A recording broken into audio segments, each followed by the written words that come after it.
Hopkins being released opens a whole door of conversations. Where does he go? What's it mean for the Cardinals? Why was he released? What's his career going to look like moving forward? I mean, being cut from the Cardinals is a whole big, massive topic.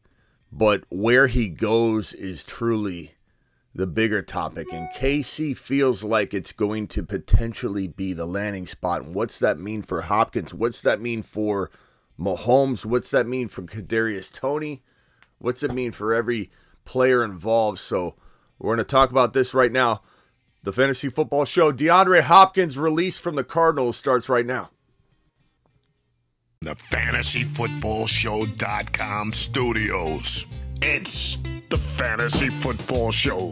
Live! Monday through Friday, 7 p.m. Eastern. DeAndre Hopkins news hitting the news desk. Where are my buttons? Where are my buttons when I need them? It's not even working. Is anything working right now? I don't even know if my buttons are working. I've got no system. So I had some issues today with my system, clearly, and it's still not 100% fixed, but we're here. We're here anyway. Let me reset something. I thought it was completely good to go. Apparently I'm not. Let's see if I can do this now. No. From the FantasyFootballShow.com news desk, here is your breaking news. Okay, so it looks like maybe we're back. I don't know. It's touch and go, but we had to restart some things. I had some system issues today. That's why I'm a little late, so I apologize. You guys know I'll be here, though. I'm the only one that's going to go live on every single piece of breaking news. Even if I'm a little bit later than normal some days versus others, I'm usually about 5 minutes into a piece of breaking news and I'm live. So apologize for the delay today. But let's talk about this DeAndre Hopkins situation, and let's talk about whether we believe this guy's headed to KC. Let's break down the news from the jump. Arizona Cardinals have released DeAndre Hopkins. This came from the Arizona Cardinals Twitter account. It says, we have released DeAndre Hopkins. But notice a couple things here. Notice that they didn't even spell his name correctly. Notice that they didn't even use a capital A. This team doesn't care about him. Clearly they don't care about him. Don't even spell his name right. Pathetic. My Arizona Cardinals, I might add. And we knew that he wasn't likely going to be a Cardinal all year long, if not, even when the year began. We've been talking about how his value could change a lot quicker than almost anybody's value just with the snap of a finger. And when people were drafting him, trading him, acquiring him, we talked about this like the other day. It's so funny how we were literally a step of everybody. You're still light years ahead of others, Smitty. No worries. Yeah, I appreciate you, D-Class. It's like we were talking about this and saying that everyone's ignoring that he's not going to be a Cardinal all year. Hopkins isn't a good second wide receiver because look where he's at. Like, he's not going to be a Cardinal. We talked about this. He's not going to be a Cardinal. And now you have all these opportunities for him that are going to vault him into fantasy football glory. For at least 1 year. For at least 1 year, he will be a potential fantasy football monster. I mean, I don't know if he'll for sure be one. I don't know if he'll pick a bad location, but he's not going to New York. He shook his head to that one when he was asked that question by an individual one time. He said Buffalo sounded fantastic. Buffalo could be that landing spot. We hope it isn't, because not that Kincaid couldn't do Kincaid type things in Buffalo with Hopkins, but I certainly feel like we kind of love the idea of this dry Buffalo Bill wide receiver 2-3 room. I do. I enjoy a live, a dry Buffalo Bill wide receiver 2 opportunity. Because not that Gabe Davis is horrible. We loved Gabe Davis. We've loved him on the show before. But he hasn't been pulling his weight. And Kincaid's ready. Kincaid's playing slot wide receiver. Kincaid's good to go. Buffalo could be a landing spot, though, for Hopkins. So it's either Buffalo or KC if I had to give an early guess. Dallas, I suppose Dallas is a possibility. I think it would be lower on the requested locations, the desired locations by DeAndre, but I think Dallas could be in the mix for sure. Some say the Giants. I don't know. This guy wants a ring.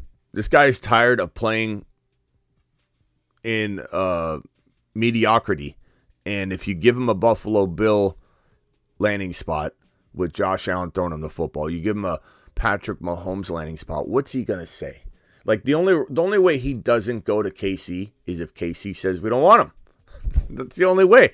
If you're Hopkins and you've been treated like, I don't know, a second-rate wide receiver over in Arizona, you have no quarterback, and you're ring chasing.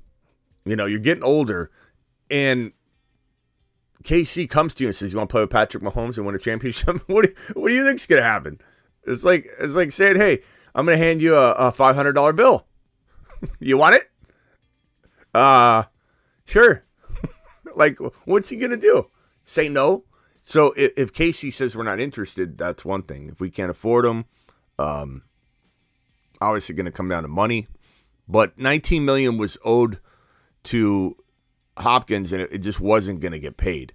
So here's this is not a post June 1 designation, meaning that he's been released. If he was earmarked to be released as of June 1, then he would potentially be one of those situations where you could spread the dead cap across other years. Like the dead cap of $22 million will hit this season. $22.6 million will affect the Cardinals this season. Now, why would they do that in comparison to Dalvin Cook being cut on June 1? Dalvin Cook has not been cut yet. He's a June 1 designated cut because they want to spread out. The Vikings feel they're in the mix to win a championship in their mind, right? So they're trying to spread out the dead cap hit that Cook is going to come with across 2 seasons, across this year and next year, so that they can have maneuver the cap and free agency in the next 2 years, including this year, and not have to worry about making room for all of the dead cap this season. So the Vikings have more to play for, even though we know they're not winning a championship. They go into the playoffs and they fold like a chair. But they think they can win, so they're going to spread that dead cap out and try to help both of those seasons versus hitting one and getting crushed. The Cardinals, they don't have a season. Like, what good is it for them to do a post-1 cut? They could have waited until June 1 so they could spread the $22.6 million dead cap over this year and next offseason, but they don't want to. Let's take our lumps now. This is a throwaway year anyway. Now it's definitely a throwaway year. Now they're going for Caleb. This is a race for Caleb. And then we're going to have so much drama in the Kyler Murray front heading into the next season. $22 million in dead cap, that's just moronic. It's not, Tommy, if they have nothing to play for. Why would you want to spread it out over multiple years? You know what I'm saying, bro? Why would you? Keep playing your guitar, Tommy. Let us take care of this. Hold my beer. It's not a great number, Tommy, but they have nothing to play for. Why would you want to spread it out? Why would you want to impact 2024 when you are literally going to be one of the worst teams in the league, Tommy? It only makes sense to do this trade before June 1 so that you don't spread it out onto the next seasons. You don't want to spread it out onto the next seasons. But Ian Rappaport spelled DeAndre Hopkins' name right. He put a capital A. Congratulations, Ian. The Arizona Cardinals, on the other hand, who don't respect or care about DeAndre, and I'm a Cardinal fan and I could say that, don't spell his name right. They don't even accent that A at all. It's just, this is why he's gone. They don't care about him. Adam Schefter talking about this, $22.6 million against the Cardinals season dead cap on the books for 2024. What I just explained. Kind of a sad day as a Cardinal fan for sure, but the Cardinals are on a race for Caleb. They're in a sweepstakes for Caleb. They want the number 1 quarterback to come out of college in some time. And you could say, oh, but Gannon said this, Smitty. And he did. Yeah, this is Gannon. I'm the new coach of the Arizona Cardinals.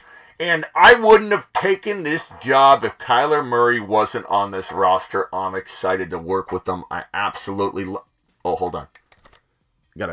Someone's from upstairs. Yep. Cardinal Brass. Yeah, hey. Hey, Cardinal Brass. Oh, we're going after Caleb. Oh, okay. I'll walk it back. Hopkins is pretty good. He's not bad. He's not bad. He's good. We're okay with him. Something happens, it's all right. Something happens.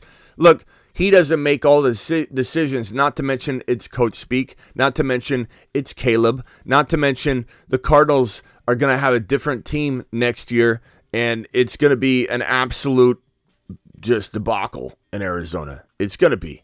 And here's where I'm going to hit you with something that might blow your mind a little bit because you weren't thinking Smitty was going to bring this kind of thunder. You were not even expecting this to happen during this live stream. You came in here, you thought we were just going to talk about negativity. You thought we were just going to talk about only this Arizona Cardinals situation collapsing, falling apart, nothing positive at all. Nothing positive at all coming from this situation. But let me tell you something. There is a man. There is a man that emerges from the smoke and the shadows from this situation. There is a man that now gets an opportunity to potentially step in and become something special, and he's a rookie, and his name is Michael Wilson. And now Michael Wilson, who had a lot of injury problems in college, let's make no mistake about it, there is concern here, but Michael Wilson is the guy to consider here as the benefactor, the potential maybe rising monster. I say monster, I don't throw around the word monster very lightly, but this is a guy to monitor. Because they drafted him 94 overall. He was phenomenal. His phenomenal film. And he is out of Stanford. This kid is unbelievable. Reminds me of an Anquan Bolden, former Cardinal, that the Cardinals drafted. Reminds me of a little bit of A.J. Brown. Reminds me a little bit of a bunch of different wide receivers. But I want everybody to watch this situation. I want everyone to jump in Dynasty and consider that there could be a scenario. I'm not saying it's guaranteed. I'm not saying that Hollywood's just going away. But there's a scenario where Michael Wilson, rookie wide receiver for the Arizona Cardinals, struck with injury all through college. He could be one of the best dynasty grabs right now that you could come across. I really believe that this kid has the potential, mixed with the injury risk, the potential to become the Arizona Cardinals' number one wide receiver within a year and a half.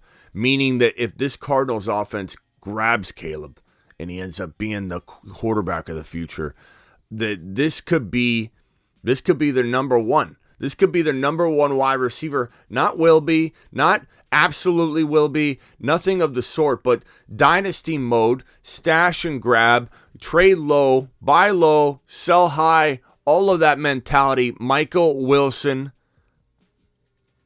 go get some. Go get some. It's not a lock by any means, but we'll see. We don't have the cap unless we cut MVS, says Matthew. Matthew, let me tell you something about the cap. The cap isn't real. The cap is like the Easter Bunny, Matthew. I hate to break this to you at the same time, but there is no cap. There is no Easter Bunny. I know you think the Easter Bunny and Santa Claus. Sit down, Michael. I'm about to break your heart. There's no Santa Claus. Let's get it all out of the way, Michael. Matthew, whatever your name is, sit down, Matthew. There's no Santa Claus. There's no Easter Bunny. And there's no cap. I'm sorry no one told you yet. I hate to break it to you this way, but there is no such thing as all three of those. In fact, Santa Claus and the Easter Bunny are more real than the NFL cap. I'm just letting you know, the cap space is not a thing.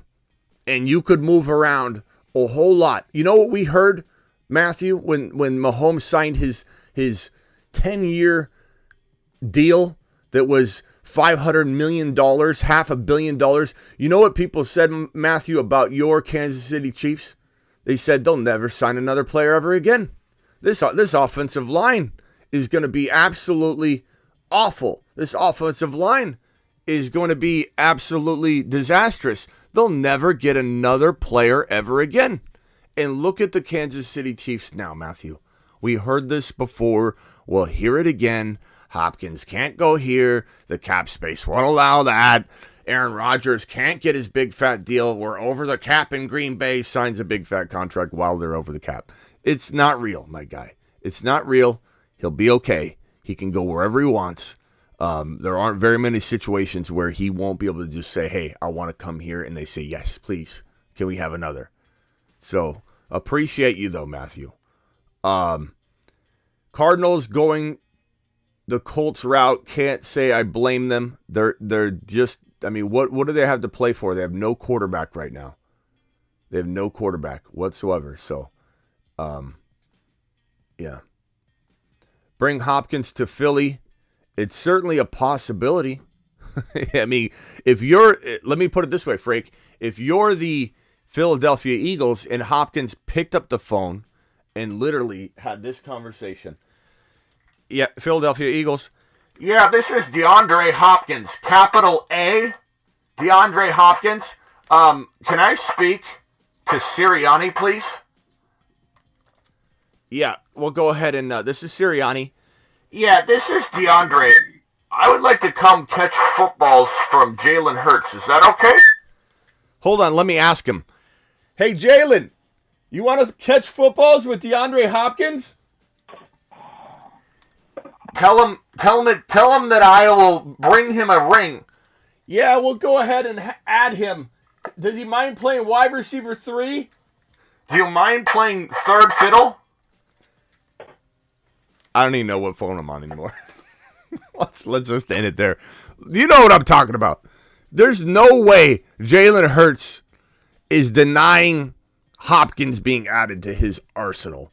Let me put it this way too. Whoever gets him is the favorite to win the Super Bowl. Let's just put it that way. Because if the Eagles get him, hello Super Bowl. If the KC Chiefs get him, hello repeat Super Bowl champions. This is a big asset to add to your roster. And every single team like the Buffalo Bills, even the Cincinnati Bengals should be in the mix, and maybe they will be. They should be ashamed of themselves. Ashamed of themselves not adding DeAndre Hopkins. Brucey, can you mute real quick? I don't know what you're fumbling around there. It's a combination of things. Yeah, just mute real quick for me there, Brucey. Thank you. Adding DeAndre Hopkins puts you in championship caliber positioning.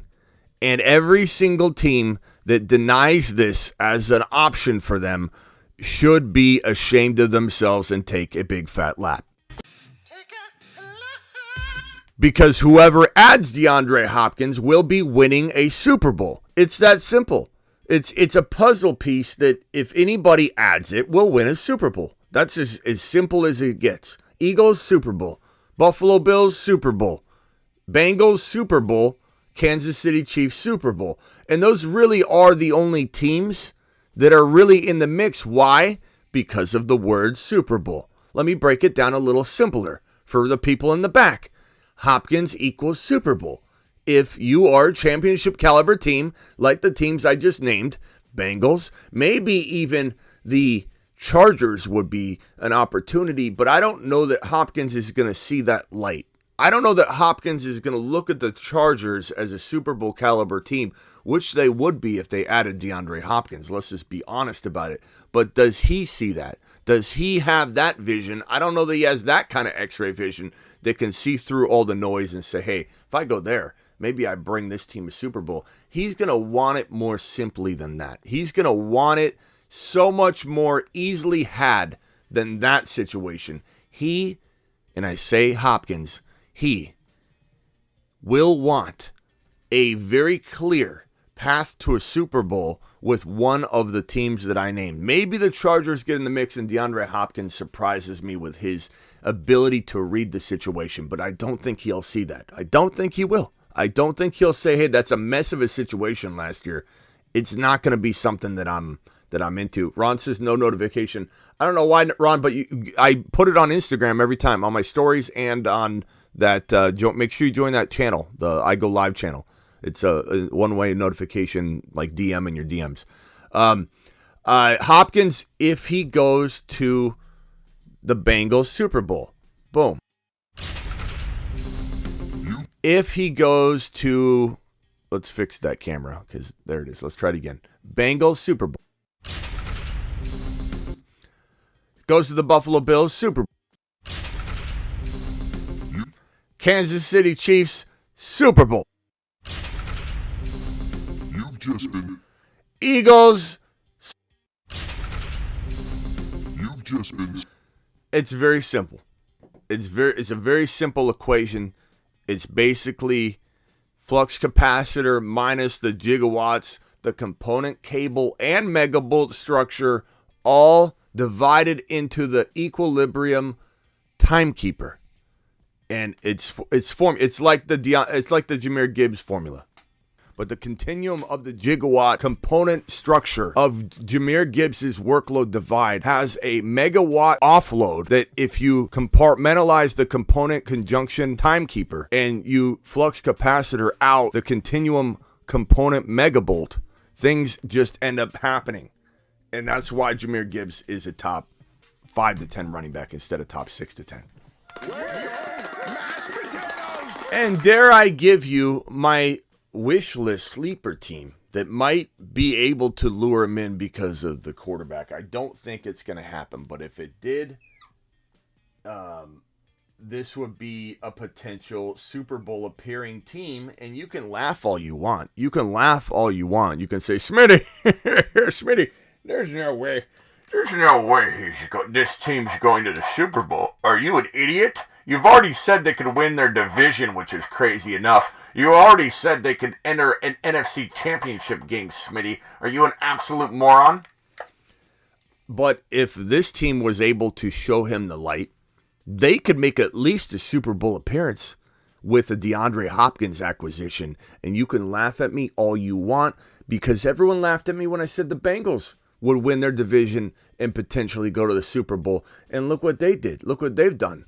I got laughed out of rooms for that one. So I really don't care what anybody says about my Chicago Bear prediction. But if he... Why are my cameras all messed up? Why is everything messed up today? Look at that. Look at this. Look at this. Look at this. There we go. Chicago Bears.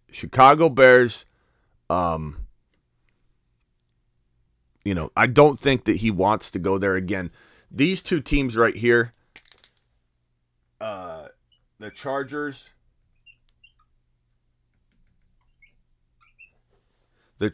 and the Bears, I don't know that Hopkins is going to be that in tune with upside and to understand what time it is. I don't think so. Smitty promoted the Bears. What's this here? Smitty promoted the Bears in the championship game. Bears equals loser. Smitty promoted the Bears in the championship game. Ethan, I just said that. Ethan, go eat something or something, Ethan. Like, get some energy. Get your mind right. What are you talking about? Who gifted memberships right now? Somebody gifted memberships. Somebody gifted some memberships. Let me go find out. For some reason, my screen won't show me. I'm going to find out who gifted memberships right this very second. Who are you? What did you do? This is, two of you. Jeremy W. gifted 10 exclusive memberships. Pal Derby gifted 20 YouTube exclusive memberships. Can I just say something? Gifted 10. This is Jeremy W. Gifted 20. This is a man known as Pal Derby. Can I just say something right here? I don't think you guys understand how amazing it is when people gift something like 10 or 20 memberships because it makes people feel a part of the community. So 20 individuals out there, 10, total of 30. For those of you that do math, 30 individuals out there have just been given green names. And now they have this exclusivity. 30 individuals out there have just been given the emoji access. So I want all the new 30 of you to drop a Jahmyr Gibbs emoji, a Joe Burrow emoji, Ron Navy emoji, whatever emoji, an avatar emoji. Whatever you want. Michael K. CPA emoji. Drop an emoji right now. Or an aloha emoji. And show your access. Show your power. But this is amazing because it also urges these 30 people to renew it every month. You're getting gifted a membership for a month. I think it's a month or 2 months. 2 months, I think. I forget if it's a 2-month thing or a 1 month, but you're gifted at least 1 or 2 months from these individuals, and then it's $1.99 moving forward. And if anybody wants to be a YouTube exclusive member, all you got to do is click this join button on desktop or click on mobile. Or on desktop, you can click this membership button here. Membership or join, either one on desktop. And then on mobile, you just click memberships on the tab right here, and it'll bring you to the $1.99 option. You could also do the Zoom calls for $9.99, whatever you want to do. The Zoom calls are fun. We do that every Sunday, and we also do 2 Zoom calls per Sunday during the season, and where we just jump on and talk about that. Pal Derby, did Pal Derby gift another? Wait a minute. I'm confused. Pal Derby... Eric became a member just now, so to the moon. To the moon. Eric. Pal Derby just dropped another 20. Pal Derby dropping 40. And can I also say this? I don't think Pal Derby and Jeremy truly understand the impact of dropping 20 and 30 and all this. We get more emojis every time we reach. YouTube only releases the amount of emojis per gifted or per number of YouTube exclusive members. The more exclusive members we get, the more emojis get opened up. I believe Pal Derby and Jeremy might just have unlocked the use of one more emoji that we can add. So that alone is just unbelievable, not to mention just giving these people goodness. So we've got, I'm sorry about the mess. We had a whole lot going on today. We got, that looks awful. That looks awful. Let's just throw a few. Pal Derby, Jeremy W. Let's just make the office a little messier. Anyway, unbelievable day. DeAndre Hopkins being released. Pal Derby dropping 40 gifted memberships. Jeremy W. dropping 10 gifted memberships. All of you being generous and amazing. Hopkins probably going to become a Kansas City Chief or a Philadelphia Eagle. Whoever acquires this man will be winning a Super Bowl. You've just been Smitty approved. Big time, this community is special. Thank you, David. Appreciate you. Phone lines are open if anybody wants to dial in. Let's get this sub train popping. That's true. 4 years on this channel and it never gifted. This is rigged, says Mighty Buffoon. I don't know why that is, pal. I wish you would got a gifted membership, but you kind of, in some way, I would say you've been here 4 years and you haven't yet got the $1.99 a month YouTube exclusive membership, Mighty Buffoon. What's more surprising? What's more rigged? What's more rigged? I'm sorry, Bruce. I forgot you were there. Then I'm going to go to Ron Navy. Bruce, I'm so sorry, pal. First of all, everybody, for anybody who doesn't know, I already knew Bruce was okay. I wouldn't have put Bruce on hold. He's been on the show several times since his surgery, and we talk to him all the time. Bruce, you feeling any better? Is everything going good? Have you got any vision since your cranial surgery? Are you seeing the future yet, or anything like that? No, I'm not seeing the future yet. I predict the future, but I don't see it. Yeah. What do you think about Hopkins? Where do you think Hopkins is going? KC, Philly, another location? I just think he's choosing one that he's going to, in my opinion, choose one that is a clear path. He's not going to look all creatively at it and say, oh, well, maybe I can go and change the culture here. I think he's going to. I think different. I think whatever team pays him the most amount of money, he's going to go to. He's in it for the money. But you have to be. But Brucey, will a team that can't win a Super Bowl pay a man like this that has 1-2 years left a bunch of money? I don't think they will. So it kind of solves itself. You know what I mean? It's kind of a problem that I think they will, just to have a face, even if they don't, because they don't have a quarterback. Oh wait, he's a big name. We can bring him in. Yeah. Peanut Butter and Waivers says it's not rigged. Click on the box and accept gifts That's why you're probably not getting him. You got to make sure you're open to accepting gifts. Peanut Butter Waivers says you got to enable that. So enable that, and you might maybe Mighty Buffoon. That's why. Already took me that the laps already took me. Yeah, Buffoon. Yeah, come on, Buffoon. Anyway. Yeah, I'm going for the most amount of money if I'm Hopkins, but Yeah, but do you really think a team on a one, like no team, like let's use an example of a team like the Titans. They're not going after Hopkins. They have no chance this year, so they would not go and pay him massive amounts of money. Like, so then you go over to let's go over to a team that has maybe a shot, like the Denver Broncos. Like the Denver Broncos, they don't have a good shot. I'm just saying, like, in their mind, they think they can win. More so, what's the team think about their opportunity? Are they going to be able to get DeAndre Hopkins? I mean, if they paid him enough money, maybe, like you're saying, but the team would literally have to feel like they can win a Super Bowl now.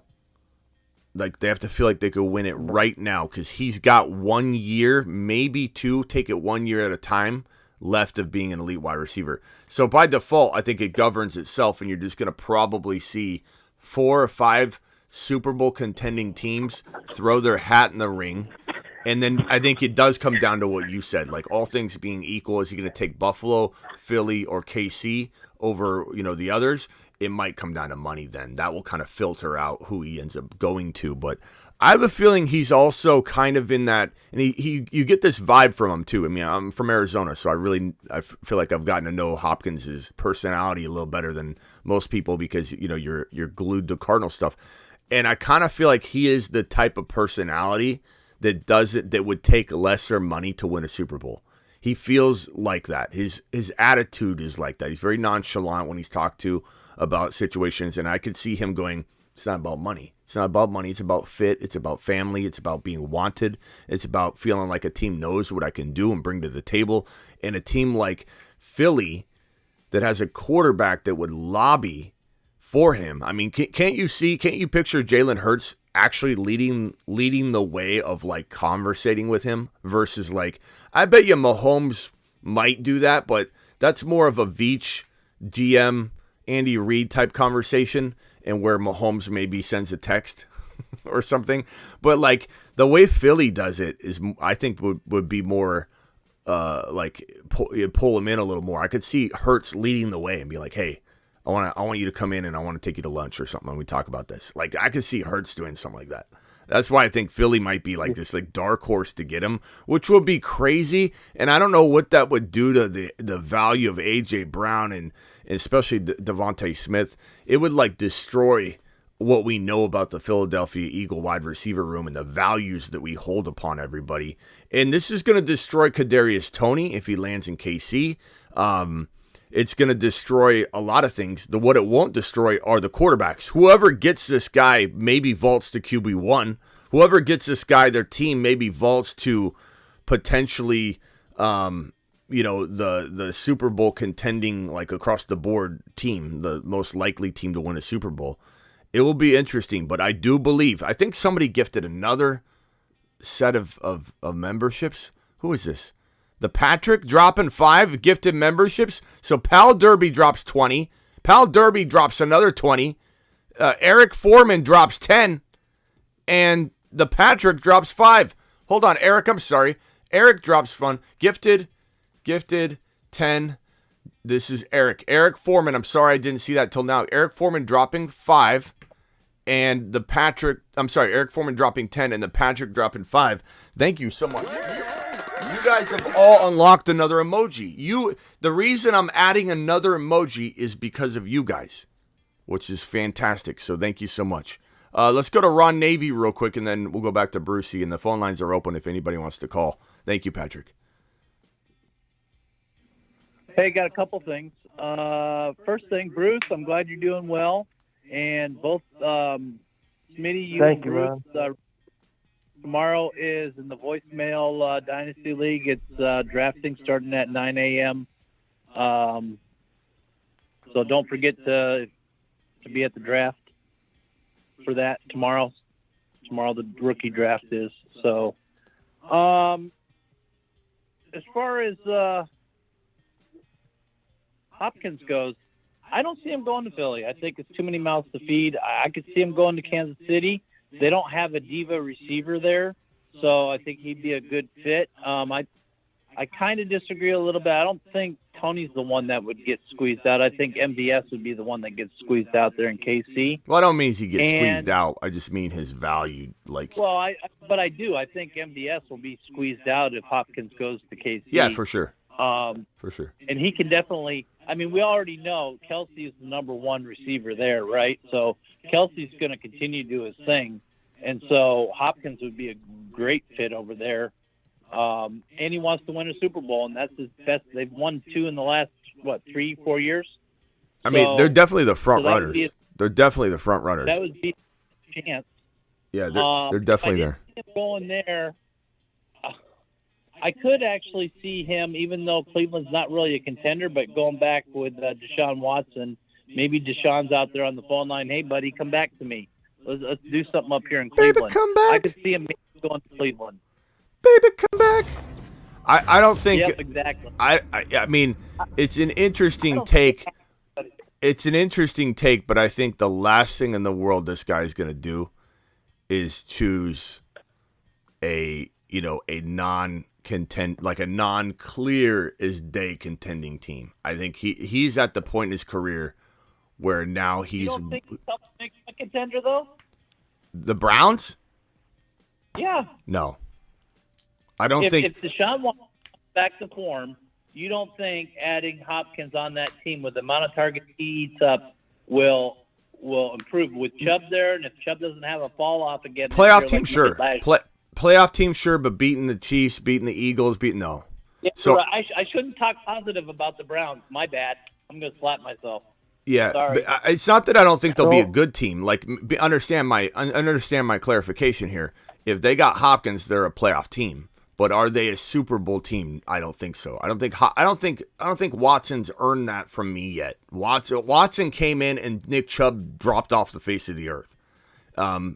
It's not like Watson came in and showed signs of his old self yet. Everybody's just assuming, okay, well, he had some rust to shake off. He'll show it this year. Like, when he shows it to me, then maybe I'll buy into maybe Deshaun Watson can return to form. But so far, we have not seen it, so I'm not going to assume it.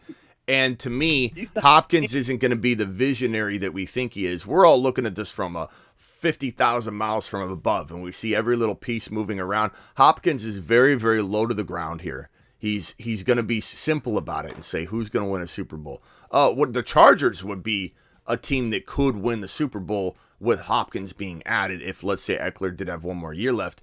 But he's not going to be a visionary and see that either because he's too close to these situations. I think he's going to be sitting there going, KC, Buffalo, Philly, these are the championship teams. I'm going there. I got one.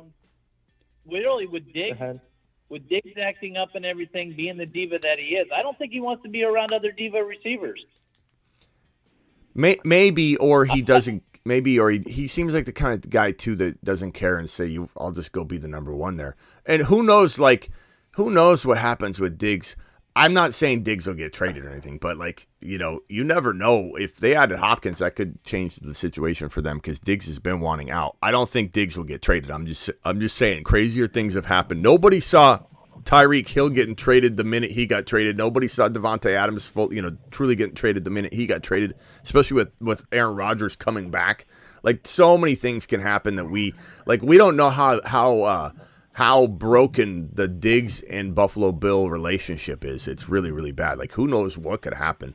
But I would say the Chargers and the Browns, I'll give you the Browns, Ron, are crafty places for him, but I don't think he's going to see that. He's looking at things from a very close lens, and he's saying, who he's squinting. He's like, who out there? What about Aaron Rodgers, the Jets? He already said no. He already said no to the Jets. He said no to the Jets, which is crazy. He did. He did. He was asked on a podcast where he would like to go, and he didn't give verbal answers. He just shook his head, and it was Buffalo, and he went like this. Mm-hmm. It went KC. He went, uh-huh. And they said, New York Jets, and he went, eh. He doesn't want to go there. That's what I'm saying, Ron. He's not didn't hear that. being visionary about it. He's just going to be very simplistic about it. Who's the team that's floating at the top right now? Not somebody that could dig their way up like we would think. Oh, I would want to maybe go somewhere where I could maybe change a culture and say, you know what? Give me Herbert. Guarantee me a wide receiver one spot, and I'll go change this culture. But then again, do I want to catch footballs from Jalen Hurts or Mahomes? Yeah. So at the same time, like I could see myself doing exactly what Hopkins, I believe, will do. I just find it. I'd almost put a 10% chance or less that he doesn't go to one of like Cincy, the Philadelphia Eagles, most likely the Kansas City Chiefs. They're the front runner for sure. Or Buffalo Bills. I'd almost say it's got to be like below a 10 or 15% chance. Still possible that he goes to a different place. With the salary cap, though, is that Cincy or is that Philly? One of them has problems with the salary cap. Yeah, they're not going to. Hard for him to pay. Salary cap's a myth, Ron. Yeah. I think it's Cincy. Right. Ron, we already told everybody. We broke it earlier on the news portion that there's no Santa Claus, there's no Tooth Fairy, and there's no salary cap. I hate to break it to you. I don't know if anybody's told you, but those things do not exist. We already told everybody. Everyone's still adjusting to it right now. There's a few shocked faces out there. No, Joe. You what? No, I missed the notification that you went live, so I was a little late coming in, so I missed all that. This is going to be this. Yeah, who's this? Yeah, Underwood, the one you broke the Easter Bunny news to.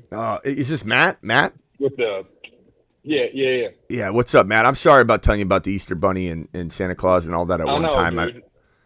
I hope you were sitting down when I told you. 24 years old, and I just.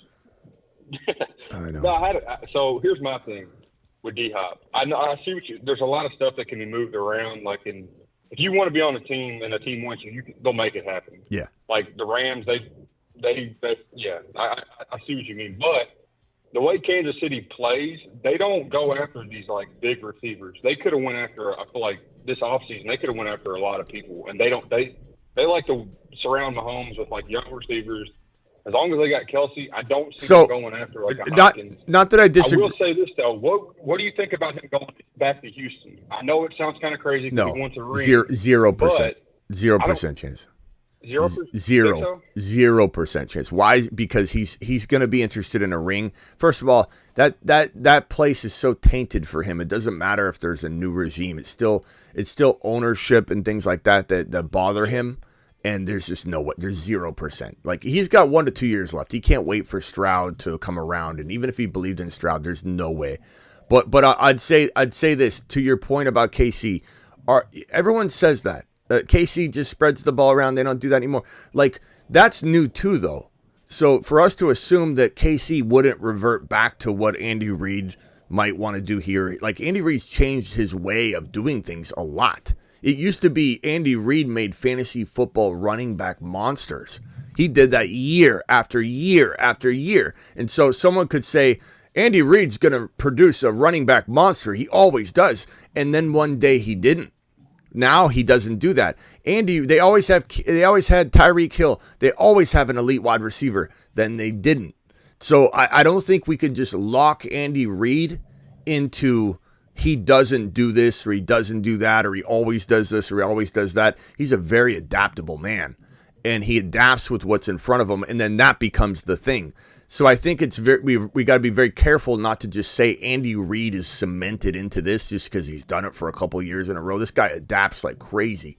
And the other thing you said, best coach in football, and I appreciate your take, by the way. And it's great content, and it's something that other people are thinking. So they're all great questions.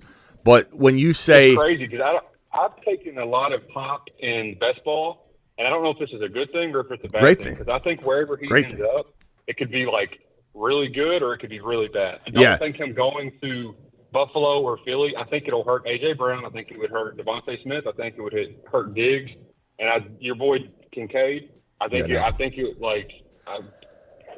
would hurt him too. Yeah, and unfortunately, it would. I kind of want him to go to like a young team, so he'd be like the number one. Not. Because dude, he missed 6 games last year, and he still put up like almost 1,000 yards. Yeah, he's going to a Super Bowl contender. But real quickly, let me get to my point of what you said when you said that the KC Chiefs could have went out and got all these guys and they didn't. Like almost as if because they don't want that.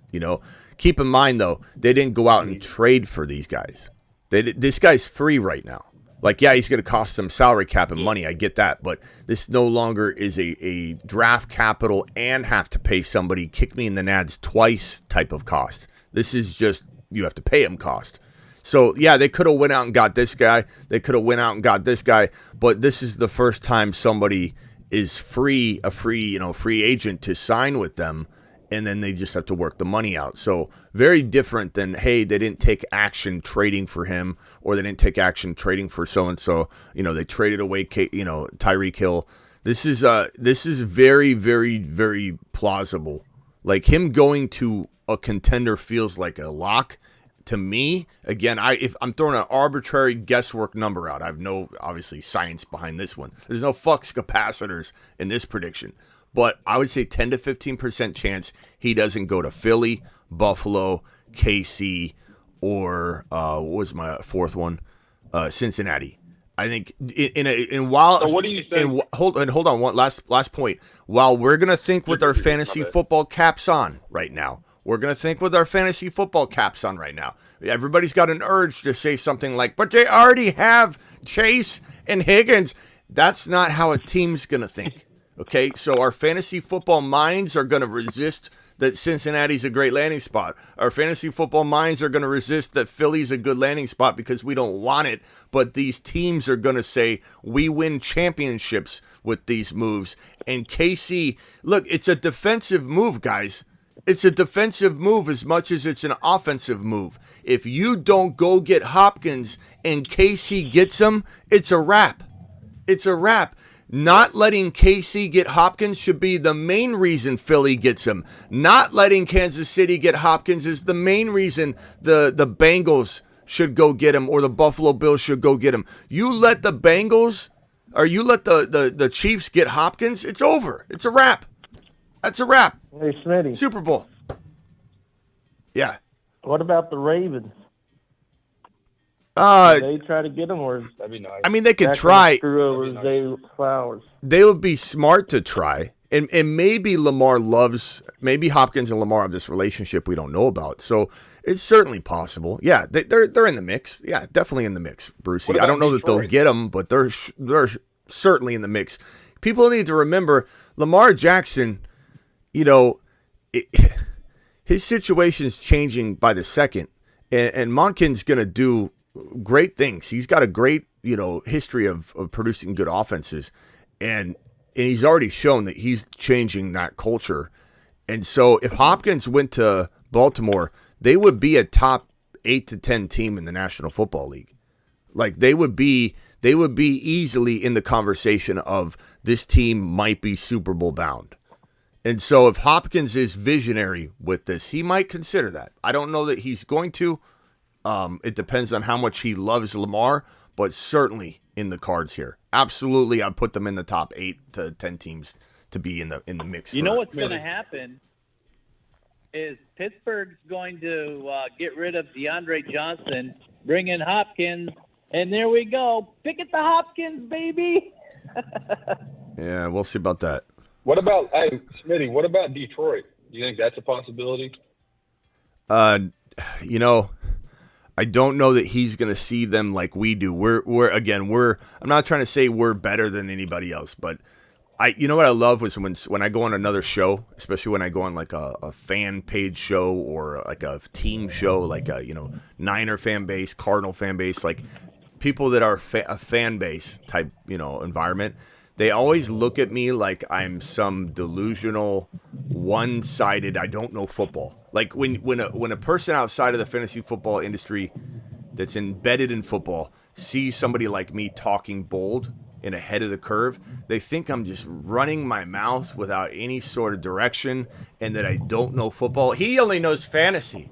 I get that comment more than any comment you can imagine. He only knows fantasy. This is real football. I know real football. This guy only knows fantasy. I have to know the football part before I know the fantasy part. I'd venture to say, and this is why I always say, like, you know how Moneyball injected into baseball and changed some things. I feel like fantasy football analysts, not every person that claims to be an analyst because they built an Instagram 5 minutes ago and call themselves an analyst, somebody that's been doing it for decades, that has experience with fantasy football, understanding that you see things from a different lens and you see things from a predictive standpoint that other people that are just looking at football don't. Those people are one step ahead. A true, very good fantasy football analyst is 5 steps ahead because they're looking at the end result production. And so to answer what was the question you just said? I think I asked about Detroit. Oh, Detroit. Yeah, good. Okay. So Detroit would be a visionary, like ahead of the curve. We see Detroit coming. And I think you ask other people in the NFL, they like Detroit. They do. But I don't know that people realize how good this team's going to be. They're building something so special in Detroit. They're going to be Super Bowl contenders within a calendar year. If they aren't potentially this year, it's Chicago and Detroit are going to change the way people see that division. And I think they're both going to be phenomenal this year. So either one of those teams would be fantastic for Hopkins. I just don't know that Hopkins is going to totally see that yet because he's in this football world, and I don't know that he. But look, Detroit would be perfect because they don't have Jameson Williams for six games. They have the team that can win now. They truly do. But I think Hopkins is chasing something that's a little more obvious, and that's why I think he's landing in one of the locations I said. But Detroit's certainly a good fit. I'll answer that question. Go ahead. I'm sorry, Mike or Matt. I was just saying, I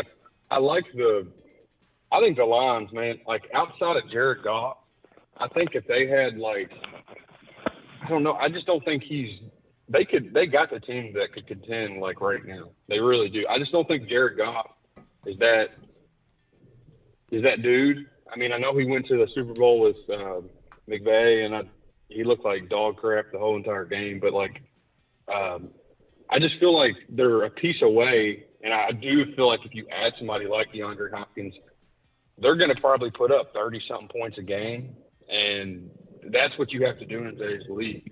You have to be able to score. And he needs to go to a team where he can see touches, because if he's just like a decoy out there, he's not really you know what I mean? If he goes to, I don't know. I feel like it would hurt from a fantasy football standpoint. It would hurt a lot of these receivers. That's just my opinion. I know there's enough to spread the ball around. Cincinnati, they're pass first. They throw a lot. Bro, make no mistake about it. There are not very many scenarios where Hopkins will actually go, because the landing spots again are Buffalo. He's going to hurt the wide receiver rooms. He's going to help Josh Allen. Goes to the Eagles, he's hurting the wide receiver rooms. He's helping Jalen Hurts. KC, he's hurting the wide receiver rooms because Kadarius Toney's in this place where everyone's excited about him, but he's got no real competition. He's got no real competition. Tony's not going to be what people think. Yeah. He's got no real competition, so it's he's got the opportunity by the balls. If Hopkins goes there, he ruins the chances of that wide receiver room. If he goes to Cincinnati, he's hurting that wide receiver room. Jamar Chase, I don't know what to think. He's still going to be in my top 2 or 3 overall, but is he the clear number 1 overall pick in a PPR anymore? I don't know, because Hopkins would take away from that, but he helps Joe Burrow. The one thing Hopkins is a quarterback helper, but he's a wide receiver room destroyer, or not destroyer, but it's gonna take away. It's gonna be some subtraction. There's no way Hopkins doesn't enter one of those wide receiver rooms and shake it up in a bad way for the wide receivers and an amazing way for the quarterback. Whoever gets Hopkins is the number 1 quarterback. If it's Burrow, number 1 quarterback. If it's Mahomes, number 1 quarterback. If it's Hurts, number 1 quarterback. If it's Josh Allen, number 1 quarterback, hurts the wide receiver room. Think about it, guys. He's going to one of the top 4 quarterback locations. That's in my opinion. He's going to help one of the top 4 quarterbacks become the number 1 quarterback. If he doesn't, then it wouldn't shock me, I guess, because players make weird decisions all the time. What about Dallas? It's in the card. I'd say that's about as likely as like Detroit, and Baltimore a little higher likelihood, but I think it's certainly a possibility. The Jacksonville Jaguars, says Corey.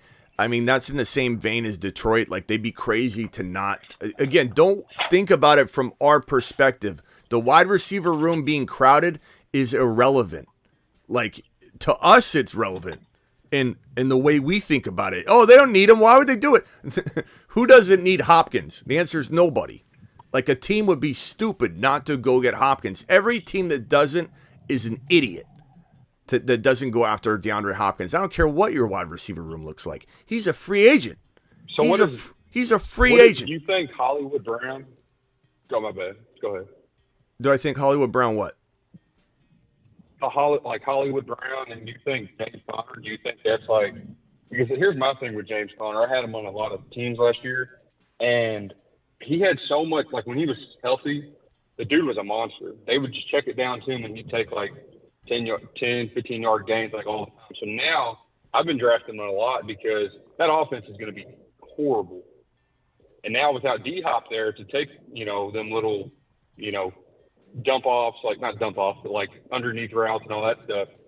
I think Hollywood Brown, even without Kyler and James Conner, I think they're to the moon, man. I haven't drafted a lot of Hollywood Brown, but I've been taking Conner before this. So I'll tell you, man. Conner, I don't mean to burst your bubble here, but I'm not drafting any Cardinals, bro. None. The only guy I like is this guy right here, Michael Wilson. But here's it. You don't like Conner though. I feel like Conner, he's got a lot of upside, man. I really do. Especially now that Hopkins ain't there. That offense. I mean, somebody's got to take the majority of the offense. Eight man fronts. Rely a lot on 8-man fronts. Matt, never living in the red zone, never being in scoring position. Conner is fed by touchdowns. His production has always been touchdowns. He's been one of the league leaders in touchdowns. This team's not going to sniff the end zone. They're Conner needs touchdowns to be what he's been in the past. He won't see the end zone. The end zone's going to be 90 yards away every time he gets the football. I was just thinking more of like the little dump offs and all that stuff. I see what you're saying though. That was kind of the problem with who was it? Might have been. The same thing's going to be a problem with the Raiders and Jacobs. Jacobs is not going to see the end zone. The end zone, he's going to have to squint to see the end zone, and it's just going to be a tough sledding. The same problem with CMC. Like at the beginning of the year last year, he wasn't. When he was with Carolina, they didn't even. He kind of started off. He was nice when he went to San Fran, but they didn't get it close in scoring at all because their offense was just so horrible. And then he went to freaking San Fran. He just blew up. Yeah, Patrick says, what impact do you think this has on Brown and Conner? I kind of just alluded to that now. Sorry it took me so long to get to that, Patrick. But Hollywood Brown, I mean, maybe the volume will be there for Hollywood Brown, but will the efficiency be there for him? Doesn't really matter if you get a massive amount of targets. It's how many you pull in. Who's throwing the football? How long will Kyler be out? Will he even return at all? Will they be vying for that number 1 overall pick so they can take Caleb? Or will this be something where Hollywood Brown surprises? Will this be something where Conner surprises? Maybe, maybe not. I don't think so. I would definitely not bet on any Arizona Cardinal. The only guy I want is Michael Wilson in Dynasty. I think Michael Wilson he's injury prone. He was always banged up in college, so that is the negative. But this guy reminds me of A.J. Brown. He reminds me a lot of Mingo as well, like Mingo type player coming out. People don't see necessarily coming, but Michael Wilson, if he stays healthy, is an absolute monster, and he could be the number 1 wide receiver in Arizona within 2 or 3 years, if he stays healthy, which is a big if, which is why, cost of entry, I like him, and that's it. In Dynasty, I like Michael Wilson. I don't like a single Cardinal. I'm a Cardinal fan. I'm here in Arizona. I don't like a single Cardinal in 2023. Not one. Not one, bro. I'm not going near a single one, but Michael Wilson in Dynasty. Real quickly, hey, Schmitty. Yeah. You got a second to look over his team, or you? Let me move on to some other people. Hang tight. We'll come back to you. Adam. Cool.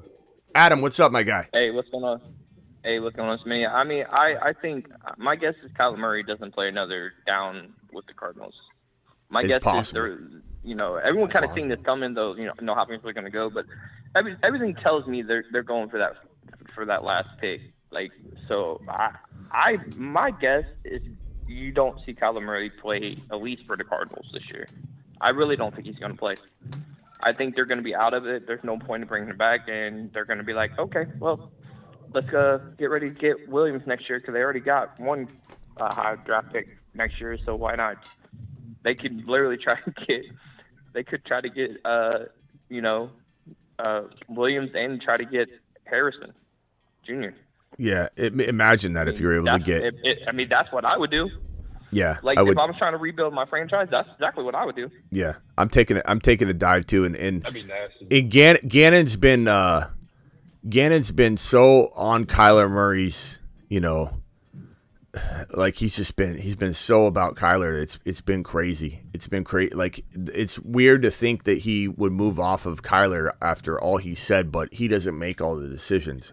And not to mention, Caleb Williams enters the situation. It's a different conversation. So Gannon shouldn't have been so hardcore about Kyler. I know he's trying to support his quarterback, but he's like, I wouldn't have taken this job if Kyler wasn't on the roster. Well, what happens when Kyler's not on the roster? You gonna leave?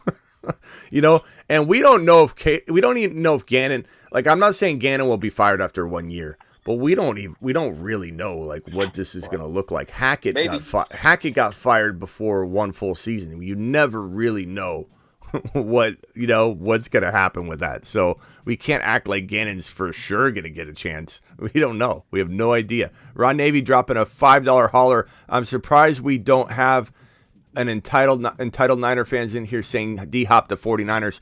We've actually had a couple people in here say that already, Ron. A couple 49er questions. He's not going to the 49ers. The 49ers definitely aren't going to spend the money on DeAndre Hopkins. Not to mention they can't get the football to him. You know what I mean? They can't. Like, and I know, Ron, you're not saying that yourself. But for anybody saying Niners, they can't get the football to him. They don't have a quarterback yet. They don't even know who their quarterback is. They can barely get the football to Deebo Samuel and Brandon Ayuk. Didn't even use Danny Gray last year, who they spent a lot of draft capital on, but you refuse to use them. I don't know why, but you can't even feed your own wide receivers. There's no way they're going to bring in Hopkins when they can't even get the football to their own guys. This offense runs through CMC and defense, and it's just no way. There's no way. That would be like getting like a new set of rims for your car, and it's not even the same tire size. Like it just does you zero good, and it just hurts everybody. That is not, as Ron sometimes says, and that's not going to help nobody. Smitty run for presidential ticket 2024. Let's we'd either fix the country or destroy the country in a matter of a day. We'd be like Gannon. We'd either do great or we'd be gone. D-Hop to the Packers. No. That's not happening. D-Hop's going to the Bills. He's going to the Chiefs, the Bills, the Eagles, or the Bengals. Maybe another team could enter the equation. I'm not saying it's impossible, but that's where his mind's going to be. Let me go to the Patrick. What's up, the Patrick? What's going on? Just a couple takes on this whole thing. First off, if D-Hop goes to Kansas City, that's definitely a repeat for them. That's a wrap. That's best case scenario. As a Browns fan, and Andrew Berry, our GM, has showed that he can move things around. I'm a little bit conflicted because me and you both, Smitty, are very high on the Bengals this year. I think if D-Hop doesn't go to the Chiefs, I think this is the year that Joey B gets his Super Bowl ring. I got the Bengals taking it all. But if Andrew Berry does his thing and D-Hop somehow manages to sign D-Hop, I think they are a contender. That's a knockout between Cincinnati and Cleveland for that division. And you can't tell me that offense and all the things that they did to shore up their defense and bringing in Jim Schwartz and all that, they do become a contender, Smitty. Yeah. So what's your prediction? Where does he go? I think the Chiefs is just too perfect. Yeah. So let me put the options on the screen here. KC, Philly, I think Cincinnati. Philly's a no-go. Cincinnati's a no-go. They don't run their franchises like that. I don't think you can say that. I don't think you can say these teams. You got to keep in mind, bro, that it's also, like I said, a defensive play here. You let KC get them, that's a wrap. And so these teams that might not normally be thinking like you're suggesting, like Cincinnati, like Philly, they might be saying we've got to get Hopkins so that KC doesn't. Because if KC gets him, it's a wrap, bro. It's a wrap. So someone's got to step in, and it also helps them potentially win a Super Bowl too. But we'll have to see. I just don't think that's a really good point. That's a really good point as far as sorry to interrupt. That's a really good point as far as playing defensively. A lot of people have them going to daggone New England, and I just don't see it. No. I just don't see it. No. First of all, who would want to go? Who to thinks Mac that? Jones? Who thinks that? New England fans? Like no one that knows what they're talking about thinks New England. They have no. First of all, they have no quarterback. That's where wide receivers go to die, and Hopkins is not going to New England.